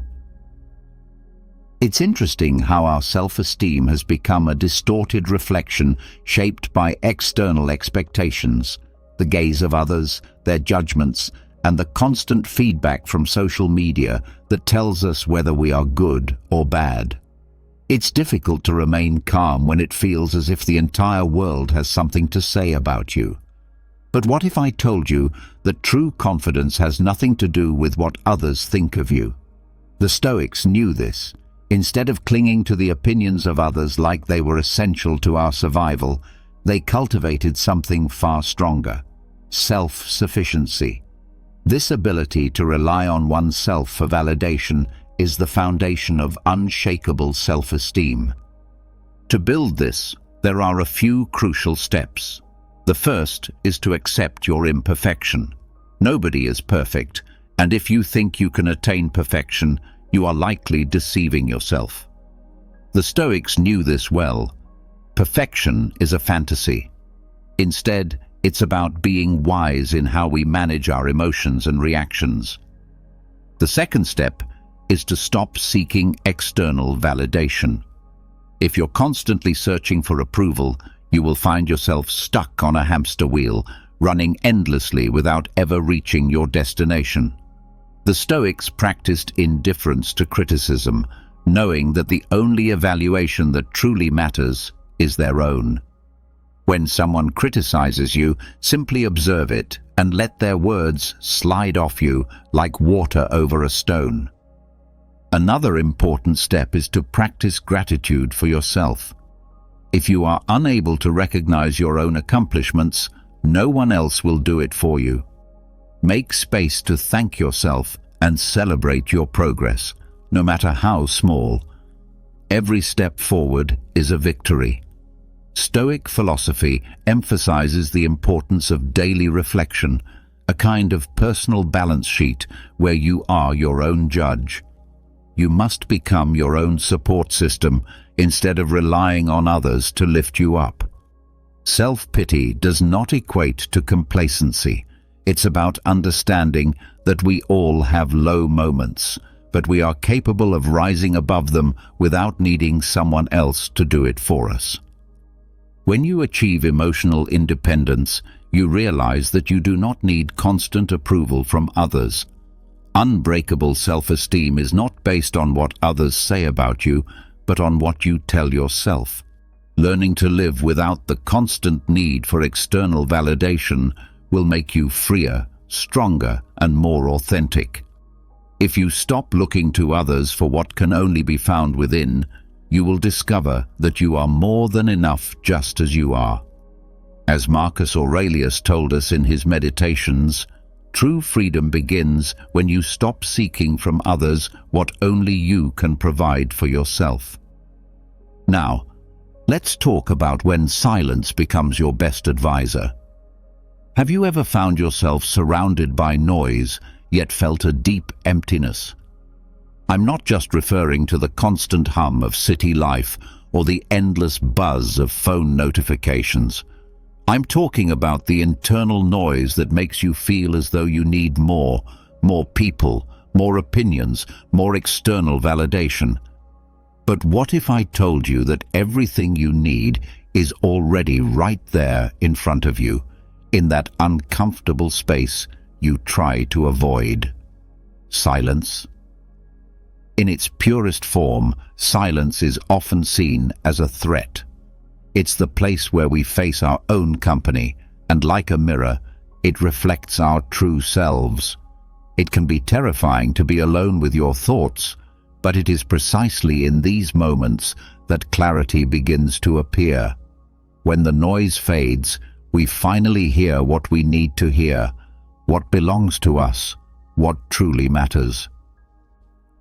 The Stoics, with their practical philosophy, understood that inner peace does not depend on external circumstances. We do not need constant external support or an avalanche of words to feel validated.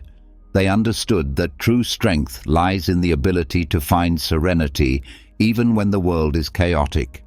Instead of clinging to what we cannot control, they embraced silence and solitude as powerful tools for introspection and personal growth. You may not have noticed, but every time you carve out a moment of genuine silence, you open the door to a world of possibility. Imagine being alone in an empty room with no distractions, no obligations, just you, your thoughts, and the space around you. At first, it might feel uncomfortable, even empty, but if you have the patience to stay in that silence, you will discover that it has something to offer. In that space, you can begin to question your own thoughts, emotions, and desires. You may ask yourself why you rely so heavily on external validation, or why you look for answers outside yourself. The truth is that when you learn to listen to your own silence, you realize that you don't need anyone else to find the answers you seek. It is in solitude that you truly discover who you are and what you need to be happy.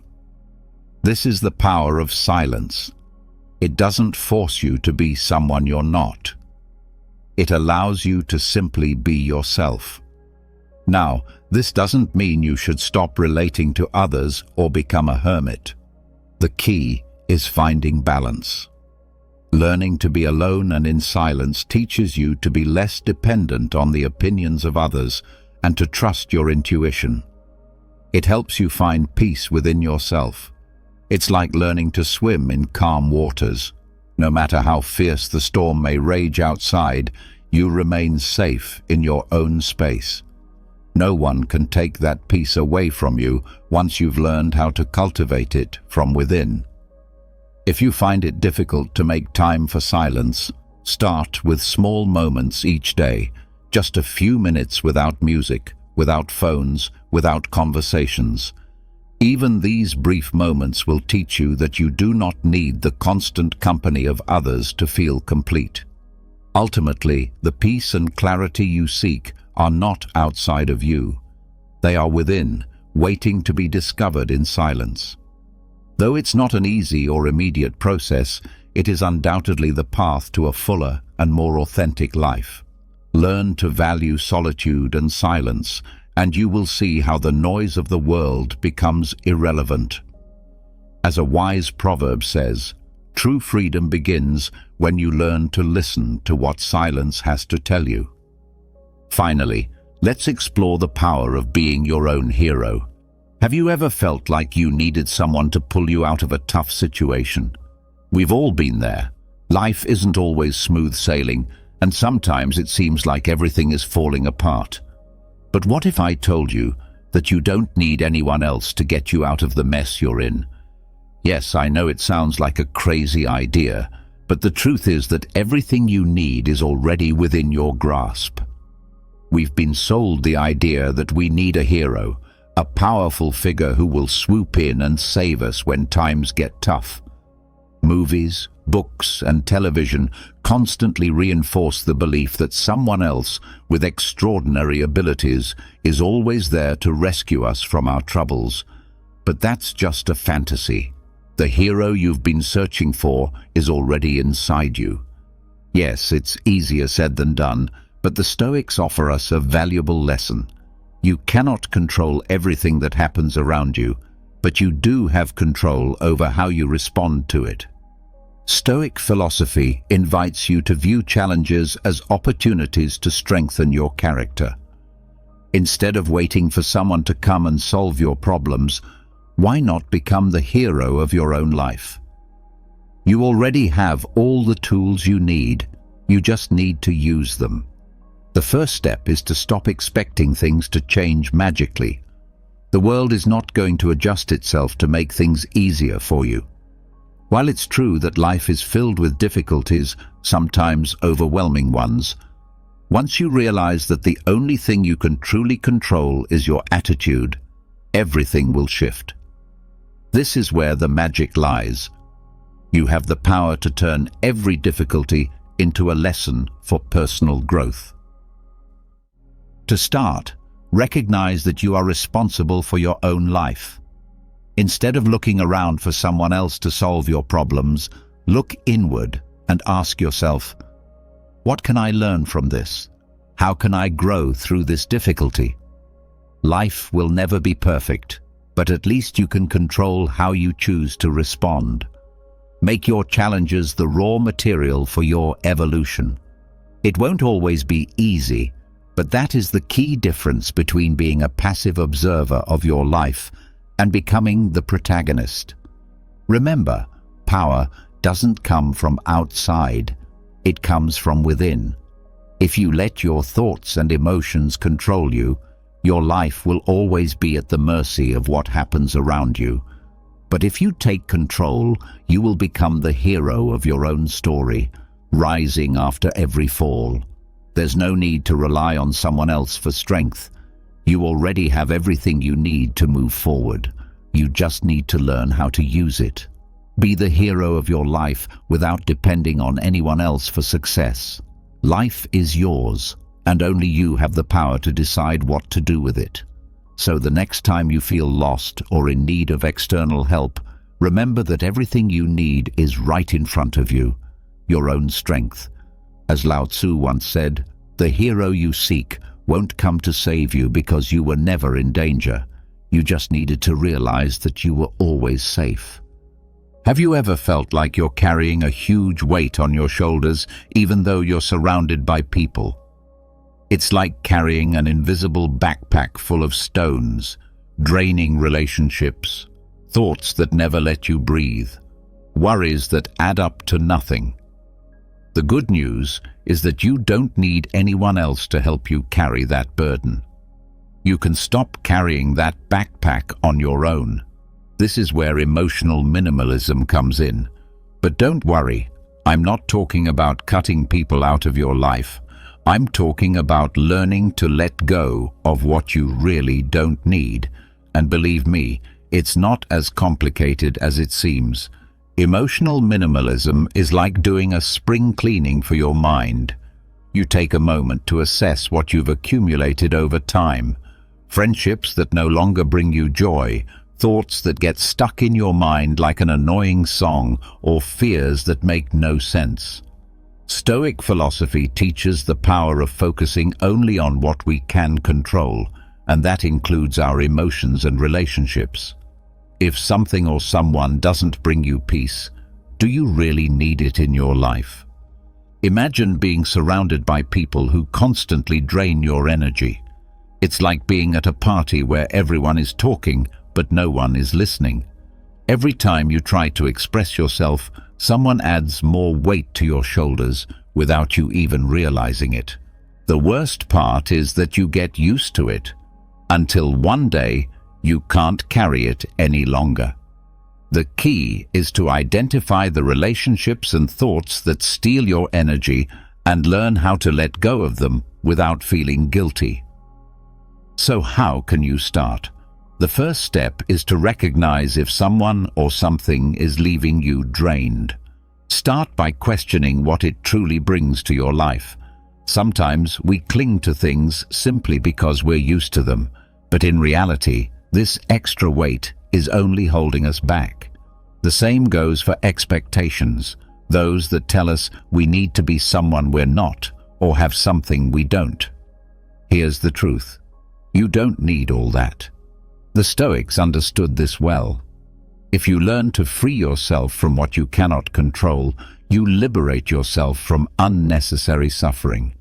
You don't need others to validate you or the world to bend to your wishes. Accepting that you are enough, just as you are, is a huge step. The next step is a bit radical but effective. Start saying no. Sometimes the greatest gift you can give yourself is learning to reject what doesn't serve you. It's not about being selfish, it's about protecting your energy. When you let go of what drains you, you create space for what truly nourishes you. So, how do you live without all the emotional baggage? Start by identifying what drains you and let go of what you don't need. Don't feel obligated to carry the expectations or emotions of others. In the end, the only thing you need in your life is what helps you become your best version. The rest is just noise. If you want to find peace, stop searching for it outside yourself. Look inward and let go of everything that hinders your happiness. The path to emotional minimalism is not easy, but with each step you will feel lighter and freer. As Brian Tracy once said, you don't need anyone else in your life to be happy, just yourself. Have you ever thought about what it really means to be free?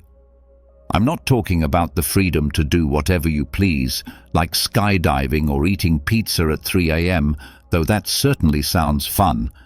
I'm talking about the real kind of freedom, freedom that allows you to live life on your own terms, without the pressure of a boss, a lender, or a credit card controlling your every move. That's the kind of freedom that financial autonomy provides. And as you may know, true freedom is not free. Want to be independent? You have to earn money and stop spending more than you have. The problem is, we're not talking about a video game where you can restart every time you fail.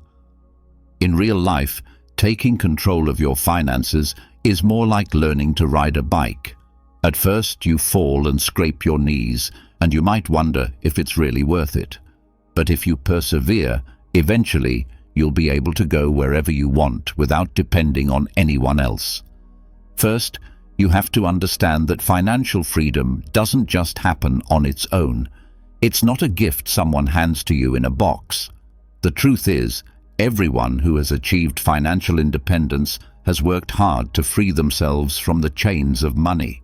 There are no shortcuts. It's not just about earning more, it's about managing what you already have. This is where Stoic philosophy comes in, accepting that life isn't always easy, but the key lies in how we respond to difficulties.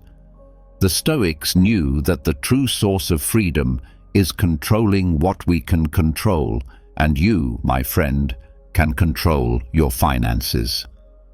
Start by making a realistic budget. I know it might sound boring, but think of your life like a game of chess and your budget as your strategy.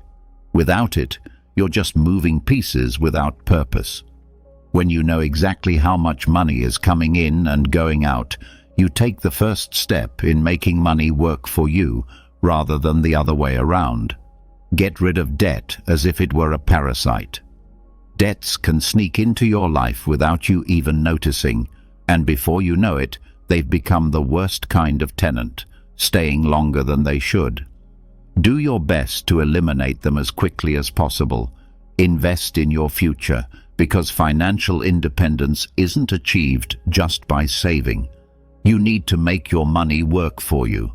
This doesn't mean rushing into stocks without understanding them, but over time, you'll realize that if you do it right, your money can grow, just like a well-watered plant. Be mindful of your spending. There's nothing sadder than living on autopilot, spending money on unnecessary things. If you learn to say no to those impulsive purchases, you'll be taking significant steps toward financial autonomy. Remember, what you don't see, you won't spend. Being free doesn't mean having piles of money under your mattress. It means having control of your finances and not depending on anyone to keep you afloat. Most importantly, it means having the power to make decisions without worrying about the economic consequences. Financial independence is not something that is simply handed to you. It is a decision, a journey that requires careful, consistent effort. It is something you must gradually build, step by step, through dedication, sacrifice, and strict discipline. True freedom, in its purest sense, cannot be bought or traded. It is earned. This is a truth that I am here to share with you, my friend.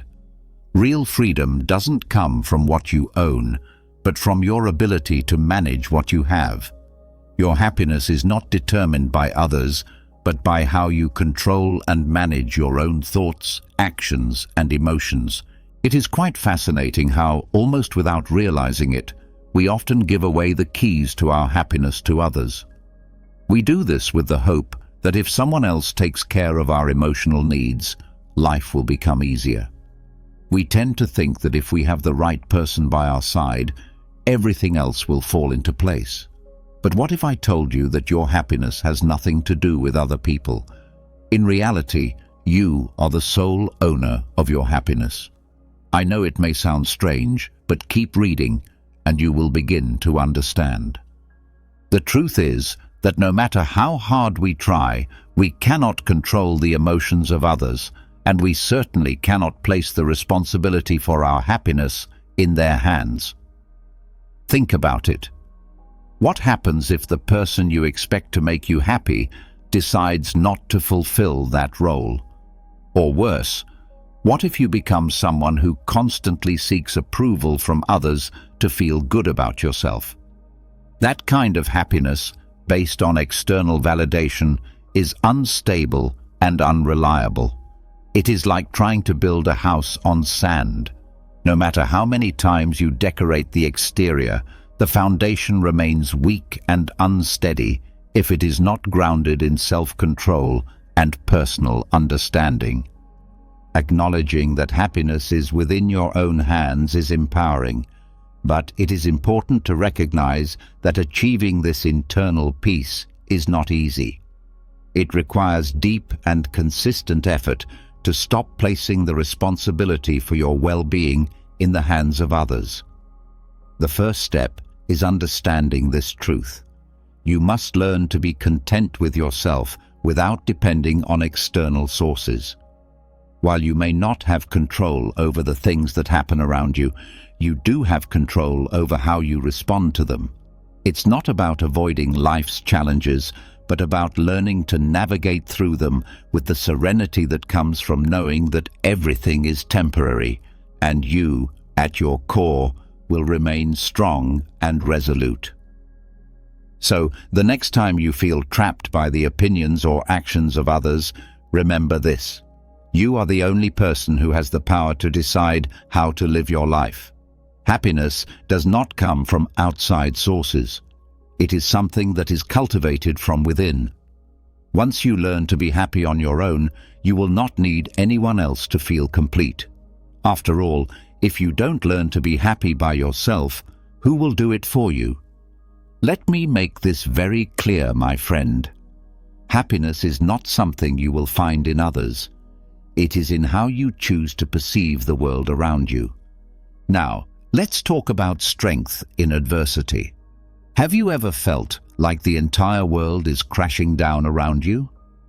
Problems seem to multiply in ways that make you feel utterly helpless, as though you don't even know where to begin. In those moments, it's natural to think, who can save me from all this? But let me tell you something important. You don't need anyone to rescue you from life's difficulties. What you need to do is learn to adopt a Stoic mindset. Stoic philosophy is not just a collection of ancient ideas meant to make someone appear wise. It is a powerful emotional survival guide that teaches you how to stand firm during life's toughest moments. Rather than waiting for someone to swoop in and save you, Stoicism trains you to become the hero of your own story, no matter how dark the circumstances may get. Far too many people spend their lives waiting for fate or someone else to help them, but that's not how you learn to endure through life's challenges. The true strength comes from being able to remain calm and resilient no matter what life throws your way. The Stoics, who lived during times of war and great turmoil, understood that nothing outside of ourselves can truly bring us down, only what we allow to affect us. The key to your personal power lies in understanding the difference between what you can control and what you cannot. You can control your thoughts and reactions, but you cannot control others, the weather, or the unexpected phone call from your boss asking you to do something you hadn't planned. What you can control, however, is how you choose to face these challenges. I am not suggesting that you should become a cold, unfeeling robot. What the Stoics propose is that instead of being swept away by an emotional tide, you learn to swim against the current. It's like falling into a mud puddle. Rather than complaining and becoming upset, you simply stand up, knowing that the mud is temporary and that you have the strength to rise above it. Stoic calm is not the absence of emotion, but the ability to prevent your emotions from controlling you. One Stoic technique to help you do this is called negative visualization. This might sound a bit strange, but it's actually quite simple. The idea is to imagine the worst possible scenario that could happen in a situation that is causing you anxiety. When you visualize this worst-case outcome, you realize that it doesn't destroy you. It's not as scary as it seemed at first. This exercise helps prepare you for whatever might come your way, enabling you to face challenges with greater strength and serenity. Another piece of Stoic advice is to remember that you do not need anyone to make you feel complete. Now, don't get me wrong, I am not saying that you should stop loving your friends or stop appreciating the support of those who care about you. But emotional dependency on others is an obstacle. When you learn to manage your own emotional life and find peace within yourself, you come to realize that you don't need anyone else to be your anchor. True strength comes from within. When you cultivate this inner strength, you'll realize that you can face any storm without losing your peace of mind. Life will continue to present challenges. That is inevitable, but it's how you respond to those challenges that truly defines your journey. Stop waiting for circumstances to change before you can find peace. Take control of your life and face whatever comes your way with the calm confidence of a modern Stoic.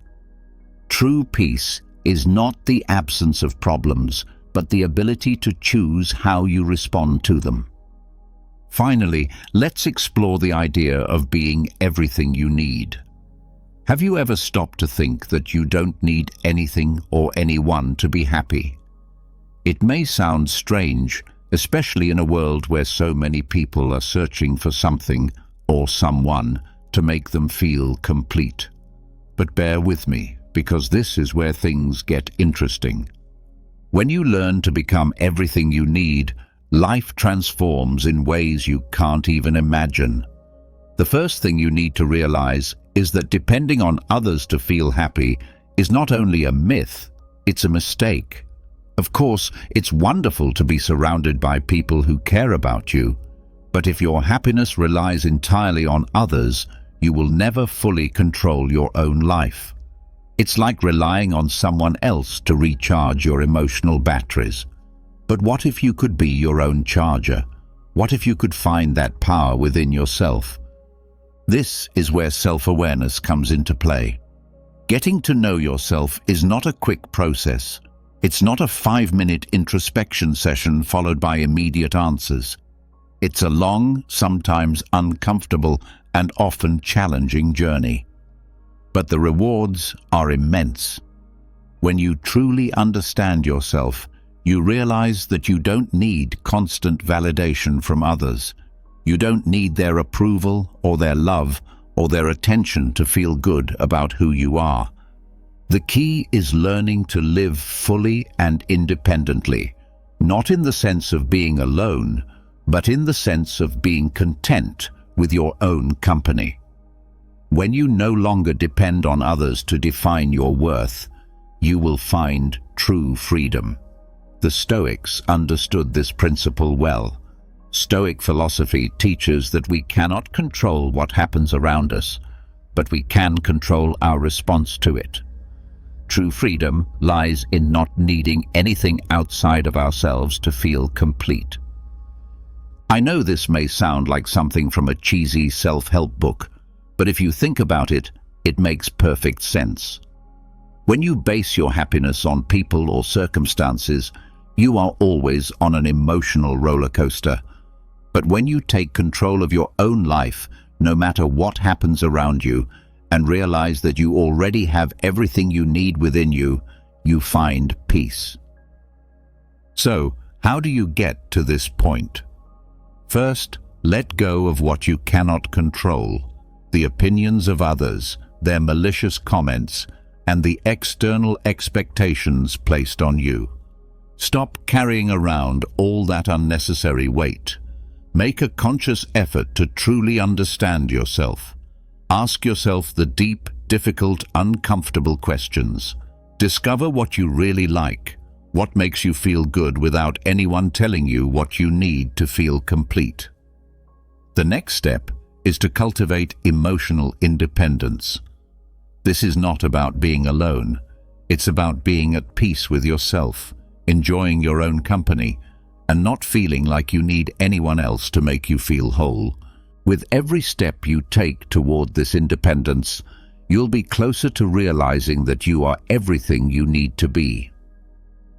Life is about understanding that happiness doesn't come from the outside world. It comes from within.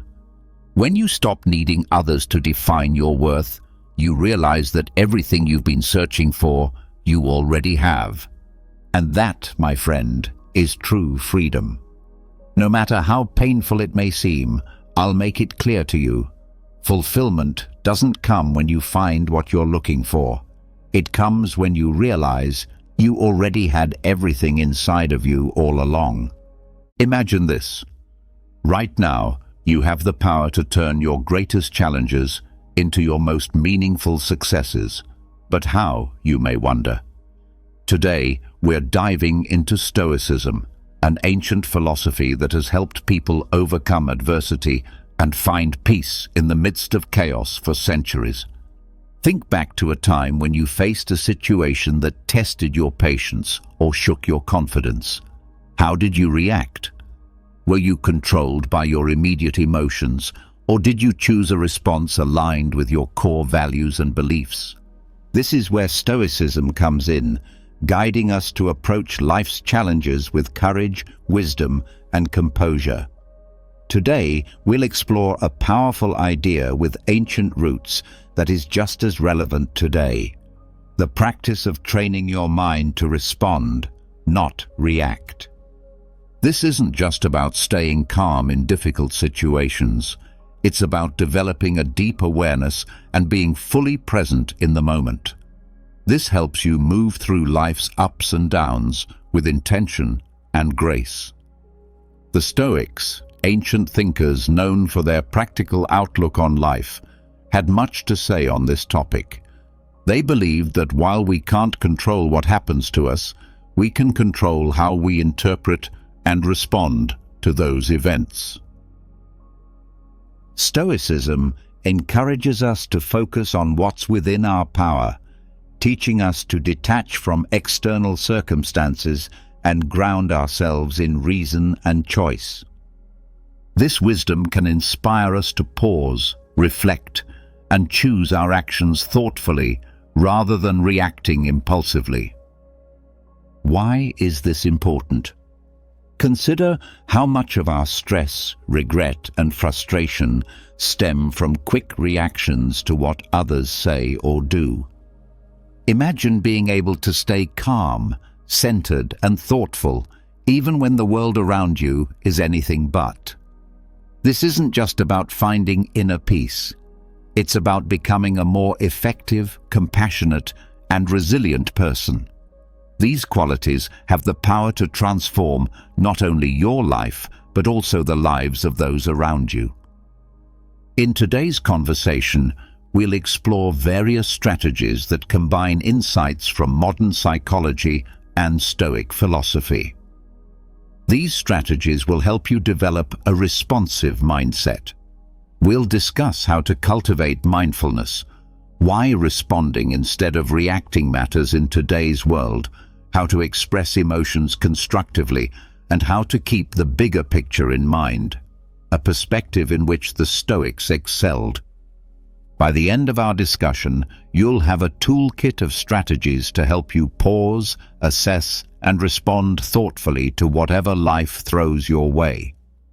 Together, we'll learn to anchor ourselves in the wisdom of Stoicism and the power of our own minds to choose how we respond, transforming our experiences and interactions for the better.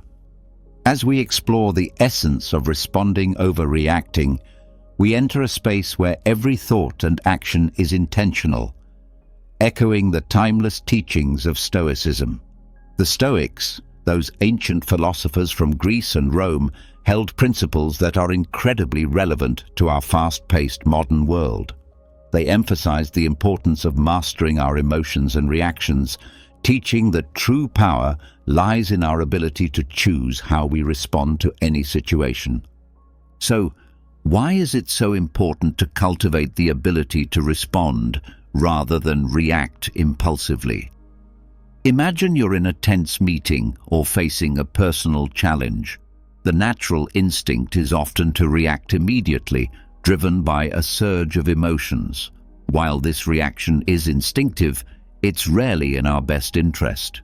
Over time, reactive behavior can escalate conflicts, damage relationships, and lead to decisions we regret. This is where Stoic wisdom proves invaluable. The Stoics advocated for living in harmony with nature and reason, emphasizing that every action should be guided by virtue and rational thought. By adopting this philosophy, we learn to observe our initial impulses, analyze them with reason, and choose actions that align with our core values and long-term goals.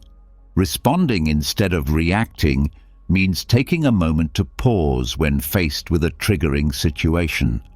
It's about stepping back to reflect, not only on the external event, but also on your internal response.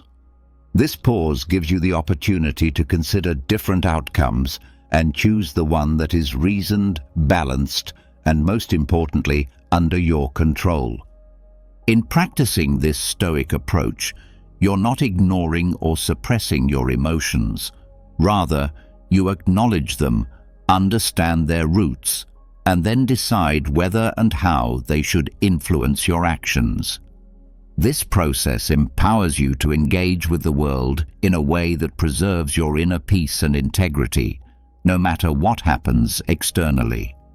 However, the benefits of responding over reacting extend beyond personal peace. It also improves the quality of your relationships, strengthens your leadership, and enhances your resilience in the face of adversity. When you respond thoughtfully, you show respect, understanding, and empathy for others' perspectives, fostering more meaningful and productive interactions. Embarking on the journey to train your mind requires more than just good intentions. It demands intentional and sustained effort, much like the practices advocated by the Stoics. Their timeless wisdom offers valuable guidance for cultivating a responsive rather than reactive mindset in our modern world. Let's first explore the importance of self-awareness, a key pillar of Stoic philosophy. The Stoics stressed the need for introspection and understanding one's own thoughts and motivations.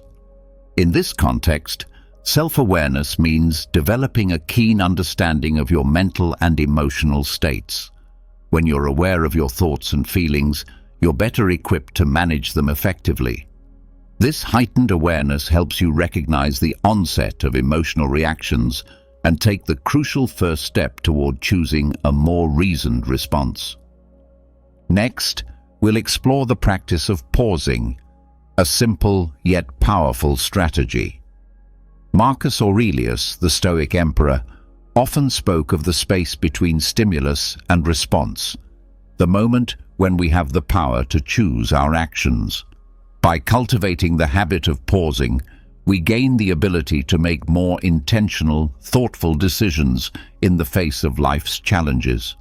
This brief pause can be filled with a deep breath, a moment of reflection, or a short meditation.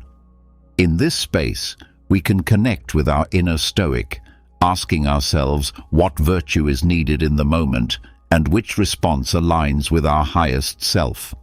Another key strategy is reframing our perspective, a technique the Stoics used to maintain equanimity during difficult times. Reframing involves consciously choosing to view a situation from a new angle, one that reduces its emotional impact and reveals alternative ways to approach it. For example, rather than seeing a challenging work situation as a threat, you might reframe it as an opportunity for growth and resilience. By shifting our narrative, we change our emotional responses and open up new possibilities for action. The Stoics also emphasized focusing on what we can control and letting go of what we cannot. By practicing this principle, we learn to direct our energy where it matters most, responding to our thoughts and actions while accepting external events as they happen. This doesn't mean being passive or indifferent. Rather, it's about recognizing where our true power lies and acting with intention and integrity. Finally, consistent self-reflection and adjustment are essential for training the mind. The Stoics practiced daily self-examination, evaluating their actions and progress toward virtue. Similarly, we can end our day by reflecting on our responses, celebrating the moments we chose thoughtful actions, and learning from times when we fell into reactivity. This continuous process of self-assessment and improvement helps us build a responsive mindset and cultivate the wisdom and balance central to Stoicism. By incorporating these strategies into our daily lives, we honor the Stoic legacy while empowering ourselves to live with more purpose, calm, and effectiveness. Through consistent practice, we can reshape our minds, guiding them to respond in ways that reflect our deepest values and aspirations. At its core, mindfulness is about cultivating a deep awareness of the present moment. It involves observing our thoughts, emotions, and sensations without judgment, which allows us to gain insight into their nature and influence. By practicing mindfulness, we align with the Stoic goal of living with awareness and intention, grounding ourselves firmly in the now.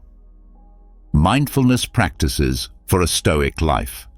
The only moment we truly have the power to act is the present.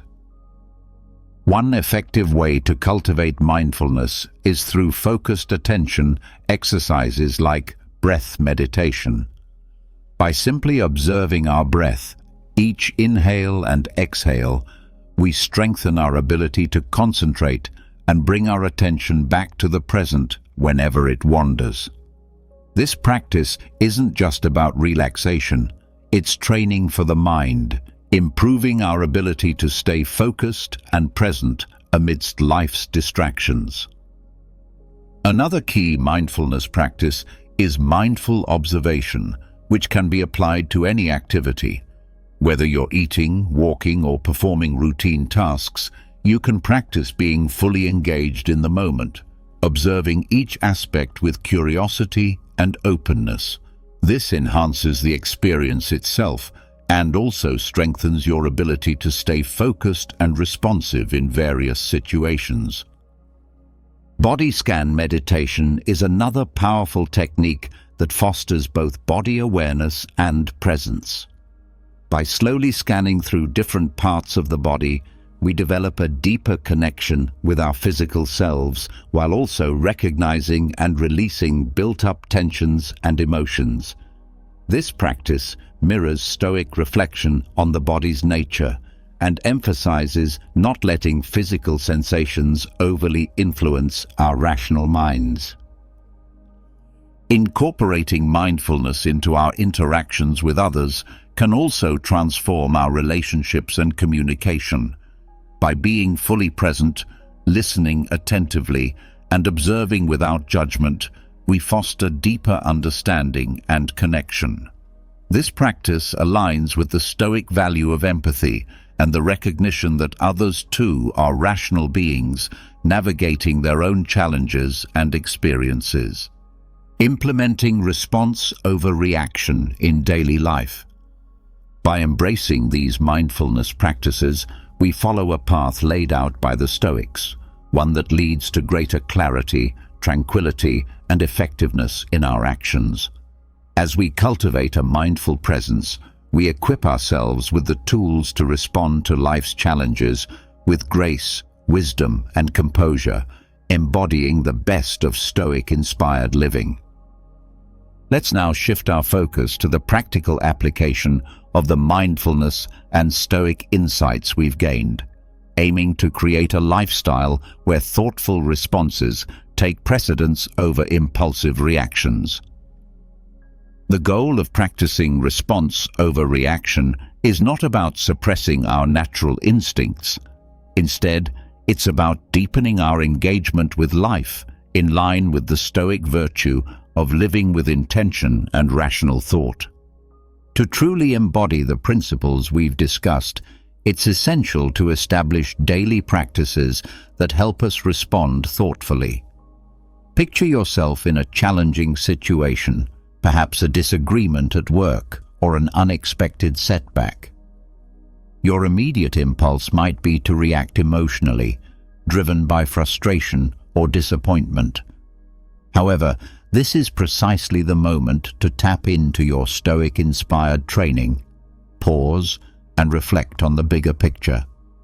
Ask yourself, what would a Stoic philosopher do? This question isn't about suppressing your emotions. Instead, it invites you to engage your rational mind to evaluate the situation objectively and choose a constructive response.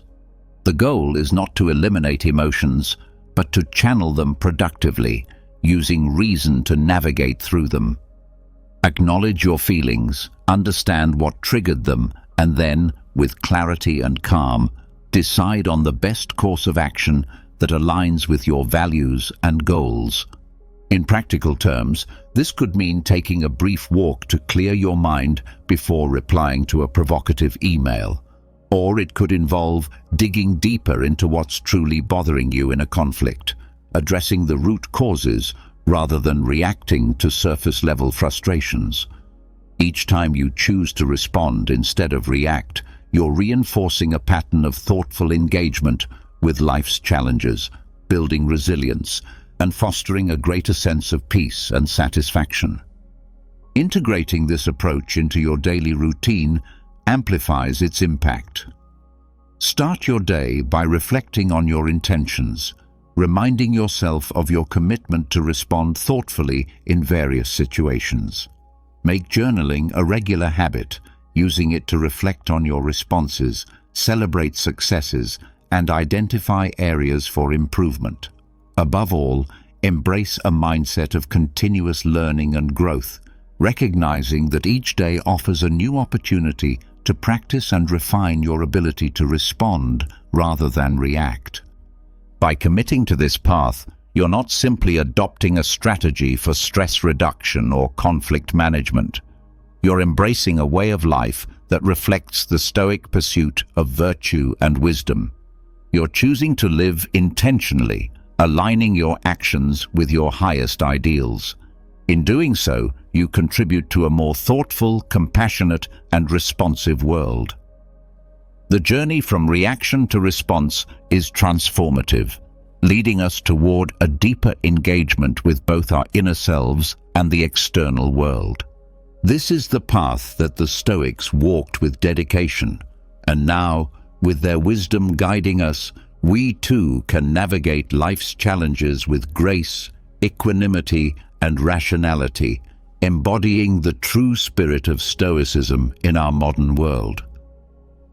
The core of our exploration is not just about managing our reactions in isolation, but about integrating a thoughtful, responsive approach into the fabric of our lives.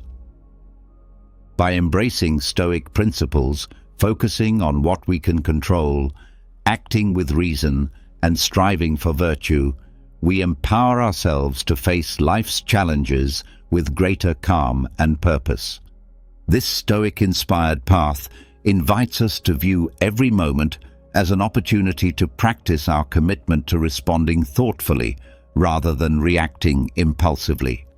Whether we face daily frustrations, major setbacks, or significant decisions, each situation is a chance to embody Stoic virtues like wisdom, courage, justice, and temperance. By consistently choosing to respond thoughtfully, we not only enhance our own well-being, but also positively impact those around us. Remember, the journey to mastering response over reaction is ongoing, requiring continual learning and growth. Like the Stoics, we must embrace the discipline of self-reflection, regularly assessing our progress and adjusting as needed. This commitment to personal growth not only brings us closer to our ideal selves, but also resonates outward, influencing our relationships, communities, and the broader tapestry of interconnected lives.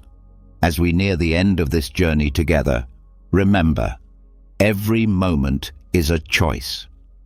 Each moment is an opportunity to embody the calm, resilience, and wisdom of Stoicism in the fabric of our lives. Your responses are threads that weave your character with intention and purpose. Life often confronts us with the difficult reality that people are not permanent fixtures. We form deep bonds, develop emotional ties, and build relationships that feel central to our existence. But what do we do when those ties break? How do we deal with the emotional void when someone we once held dear no longer has a place in our life? Or worse, when we come to the painful realization that they never valued us the same way? These are questions that stir deep within us. How do I stop caring? Is it possible to detach emotionally without feeling like I'm losing a part of myself? This is precisely where the philosophy of Stoicism, especially the guidance of Marcus Aurelius, becomes profoundly helpful. The Stoics were not emotionless or detached in the cold sense. Instead, they mastered the art of understanding emotions, not by suppressing them, but by placing them in balance, allowing reason and clarity to lead the way. Emotional detachment, in this view, is not about becoming numb. It's about reclaiming the ability to act with calm, purpose, and strength, rather than being swept away by emotional chaos. In this article, I want to walk you through 5 enduring Stoic principles that will help you emotionally detach from someone, with Marcus Aurelius's timeless wisdom serving as our guiding light. This is not merely abstract philosophy. It is practical wisdom meant to transform the way you relate to others and to yourself. The first rule is to truly grasp the fleeting nature of life. Marcus Aurelius reminds us, everything we hear is an opinion, not a fact. Everything we see is a perspective, not the truth. When we grow emotionally attached to someone, we often become attached to our version of who they are. We create a story about their role and significance in our lives. But Stoicism teaches that all human connections are temporary. Today, someone may be at the center of your life, and tomorrow they may not be. The reasons may vary: distance, death, or simply drifting apart over time, but the outcome is the same. They leave. This idea may sound harsh at first, but it's actually liberating. It is the foundation of emotional detachment. When you embrace the reality that nothing is meant to last forever, you begin to appreciate the present more deeply. Have you ever picked up a handful of sand at the beach and tried to hold it tightly? The harder you squeeze, the faster it slips through your fingers. That's how relationships work too. The more you try to cling, the faster they fall apart. I once had a friendship that spanned a decade. We shared everything: hopes, fears, and endless late-night conversations. but with time, our paths diverged. I fought the growing distance, but all it did was prolong the hurt. I had wrapped so much of my identity into that bond that it began to weigh me down. Only when I accepted that our time together had passed was I able to release the burden. Marcus Aurelius would have said the same.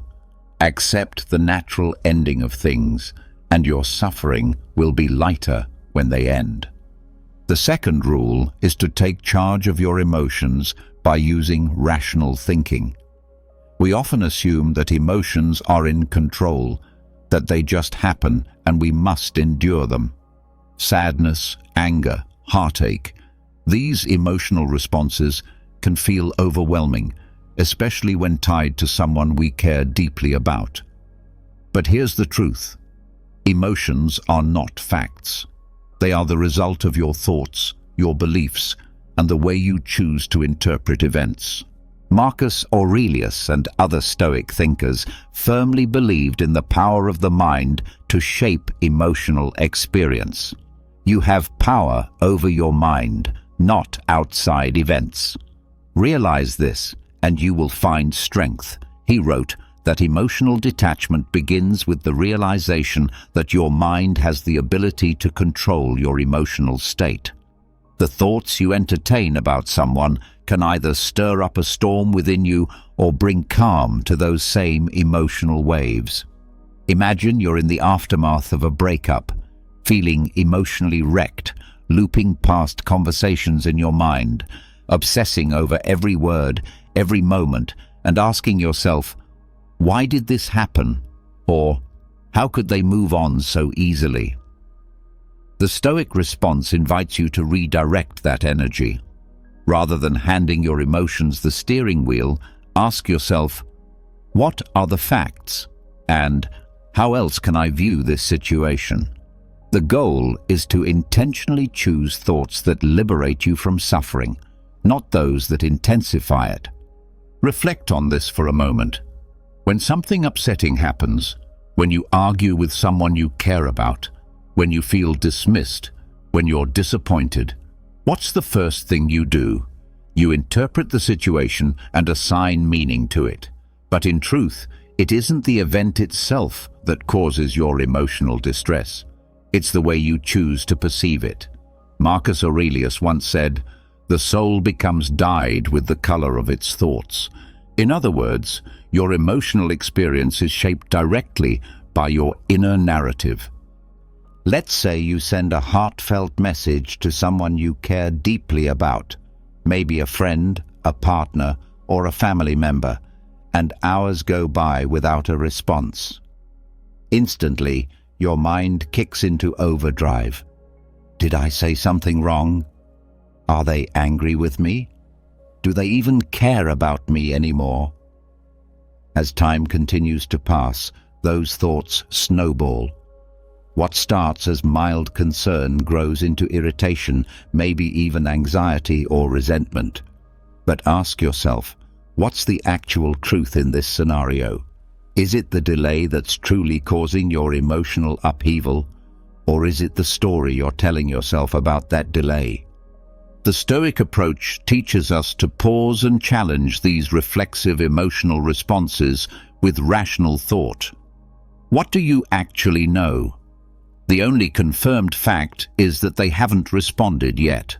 Everything else is built on assumption. Rather than letting your emotions spiral, you pause. You acknowledge that your feelings, whether they're of fear, sadness, or rejection, don't stem from the reality of the situation, but from your thoughts about it. Marcus Aurelius advised, question your thoughts. Don't accept them blindly as the truth. I experienced this lesson firsthand with a close friend.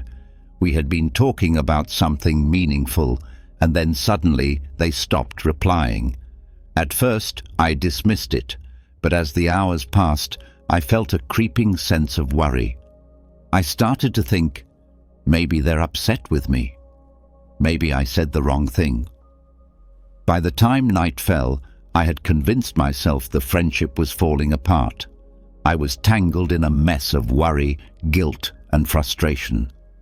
But when I finally stopped and looked at the situation objectively, I realized that nothing had actually happened. My friend had simply gotten caught up with life. When I calmly reached out the next day, they replied with ease, unaware of the emotional storm I had stirred up within myself. In that quiet moment of self-awareness, I recalled Marcus Aurelius's timeless wisdom. Focus on what's within your control, your thoughts and actions, not on outcomes or the feelings of others. When you consciously redirect your thoughts, you begin to let go of the emotional chaos.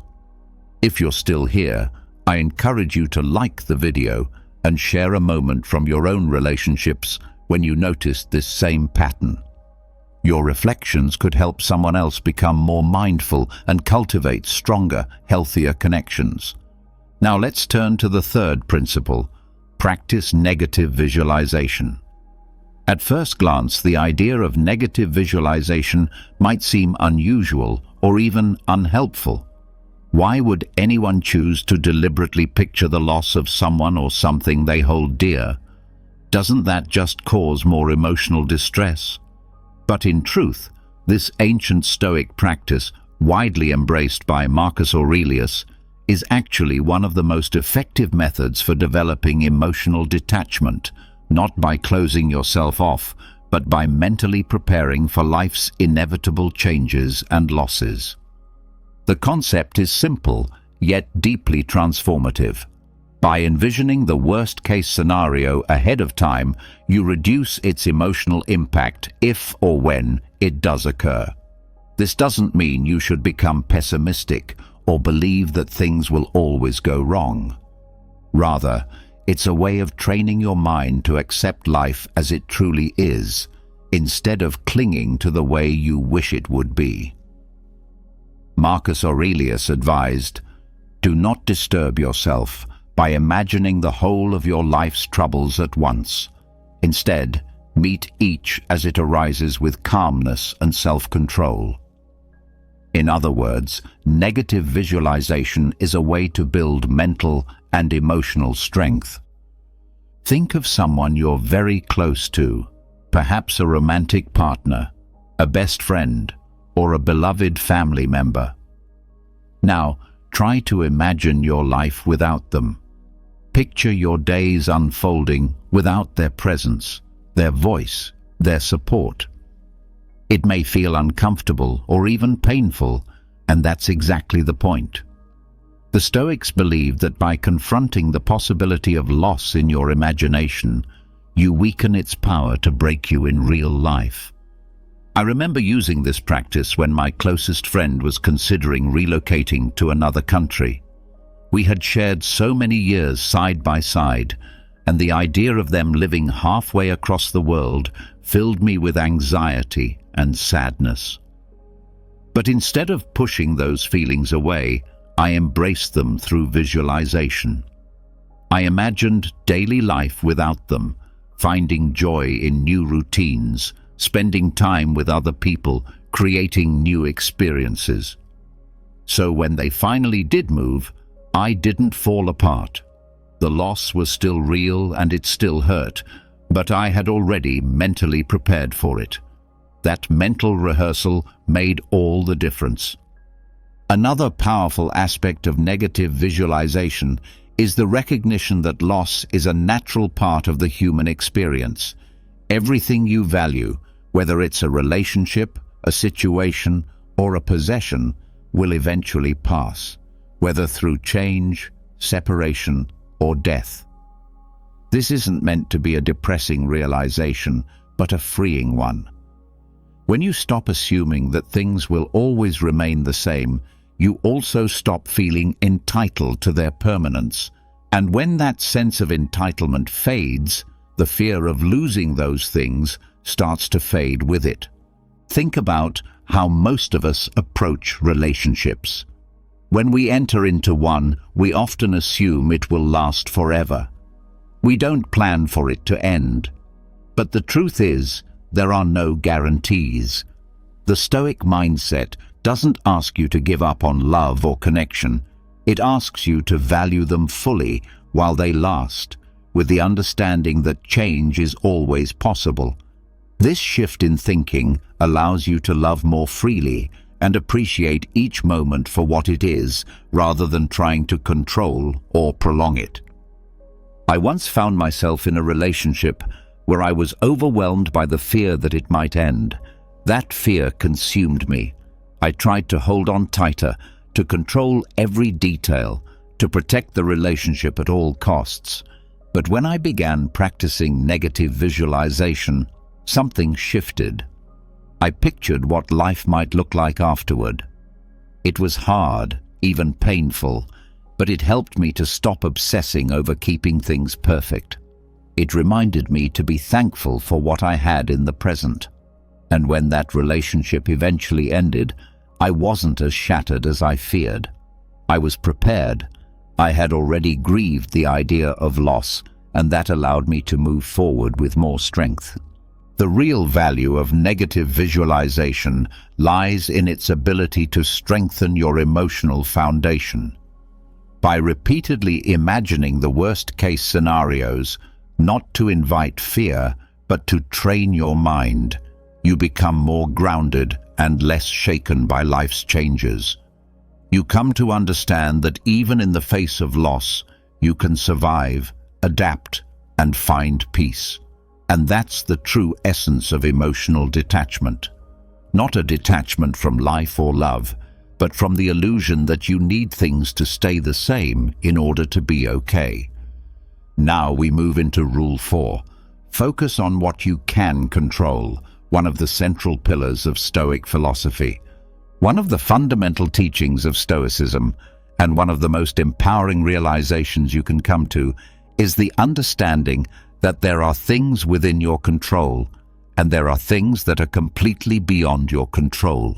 This distinction becomes especially significant when it comes to emotionally detaching from someone, as so much of the pain we experience in relationships arises from our desire to control things we simply cannot.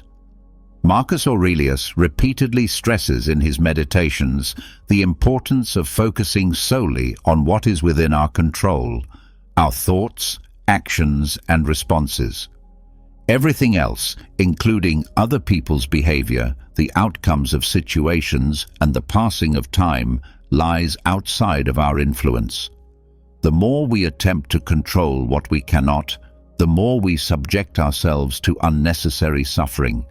Therefore, emotional detachment is not about coldly withdrawing from others, but about releasing the attachment to outcomes that are beyond our control. When you are deeply attached to someone, whether it's a romantic partner, friend, or family member, it's natural to want to influence how they feel about you. You long for them to care about you in the same way you care about them. However, the harsh reality is that you cannot control their emotions or actions. You cannot make someone love you, appreciate you, or treat you as you believe you deserve to be treated. The only thing within your control is how you choose to respond to their behavior. Take a moment to reflect on a time when you tried to influence someone's feelings or behavior. Perhaps you went out of your way to win someone's affection, or you exhausted yourself trying to prove your worth to a friend who never truly seemed to value you. How did that feel? Likely it left you frustrated, anxious, and powerless because you were attempting to control something beyond your grasp. In my own experience, I was once in a relationship where I felt like I was constantly working to keep everything together. No matter how much effort I put into planning dates, sending thoughtful messages, or being emotionally available, it felt like I was always one step behind.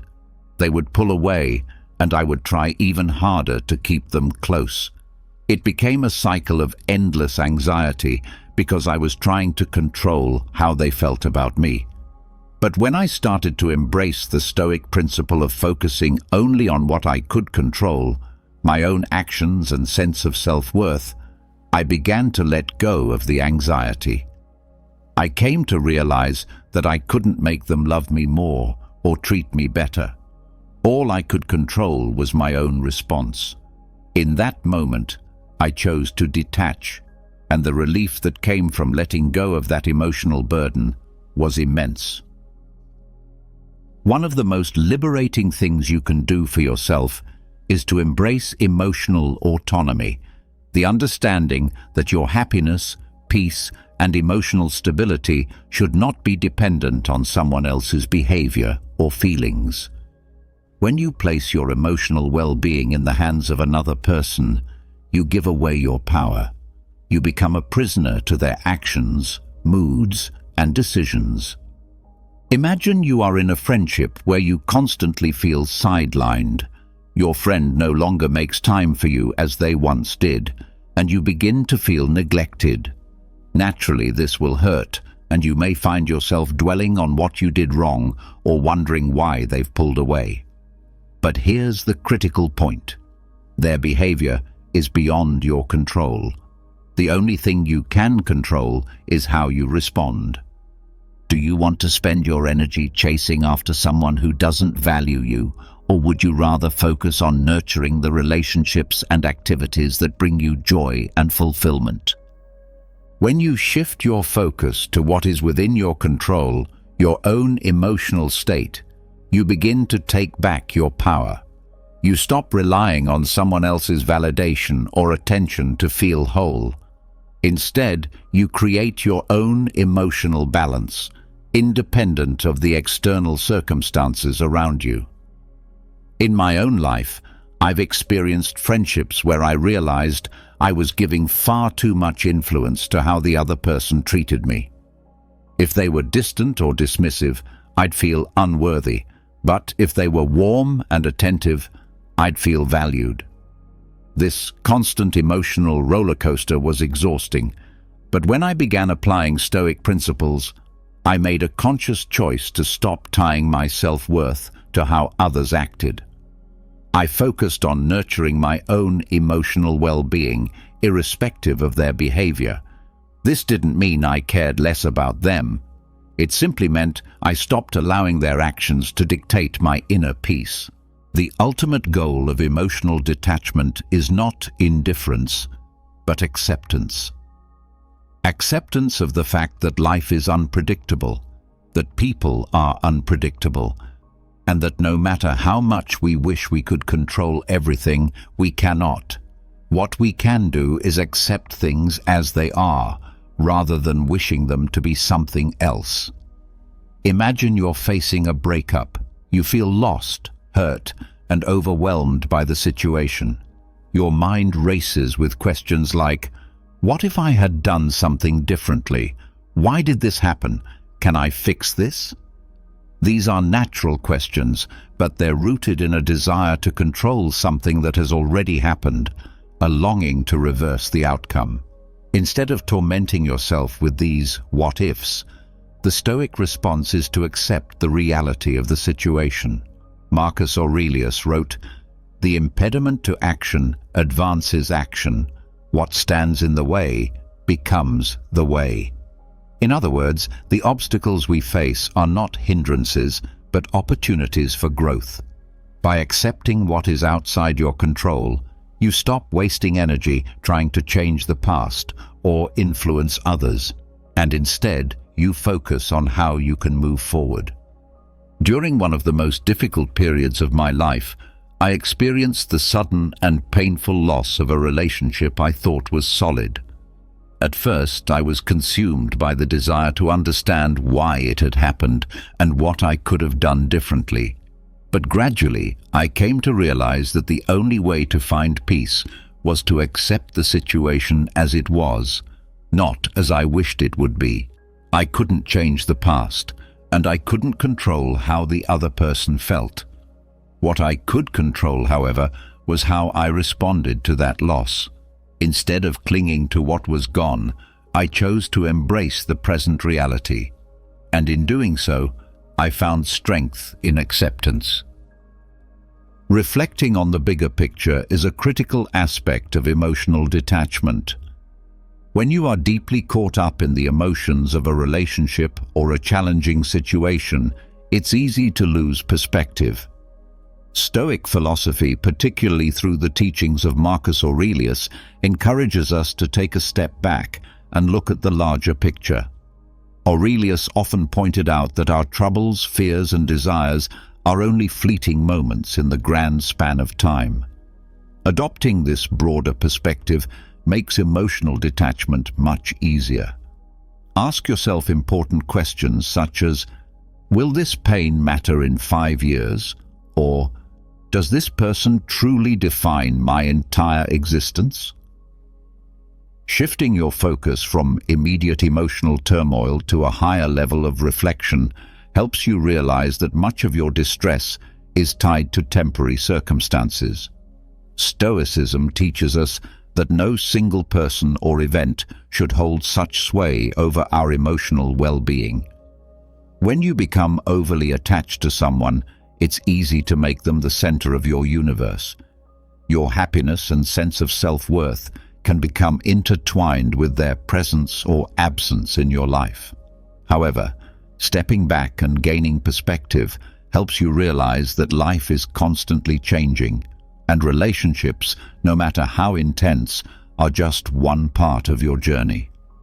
You are a complete individual with your own path, separate from anyone else's influence.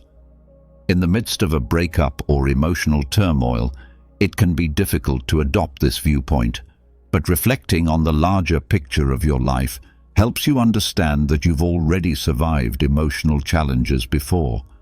Life moved on, and so did you. Think back to past relationships or moments when you thought your world was falling apart. Those wounds healed, and in time you became stronger and wiser. This is the natural rhythm of life. I recall a painful breakup I once went through, which at the time felt like the end of my world. For weeks, I couldn't stop thinking about the past, feeling as though the future had lost its brightness. But eventually, I allowed myself to reflect on the broader scope of my life. I realized that while this person had been important, they were not the defining factor of my existence. They were part of my journey, but not the entirety of my story. By taking a step back, I saw that the relationship was just one chapter in a much larger narrative, and I began to emotionally detach. The Stoics, especially Marcus Aurelius, often spoke about the impermanence of all things, relationships, emotions, and situations. Everything in life is transient. What truly matters is how we respond to these inevitable changes. By reflecting on the bigger picture, you develop a sense of inner peace, knowing that life will continue to flow, regardless of temporary attachments. This expanded viewpoint allows you to emotionally detach, not because you no longer care, but because you understand that clinging too tightly to fleeting things only leads to unnecessary suffering. Emotional detachment is not about becoming apathetic. It's about realizing that life is far larger than any single person, relationship, or moment of pain.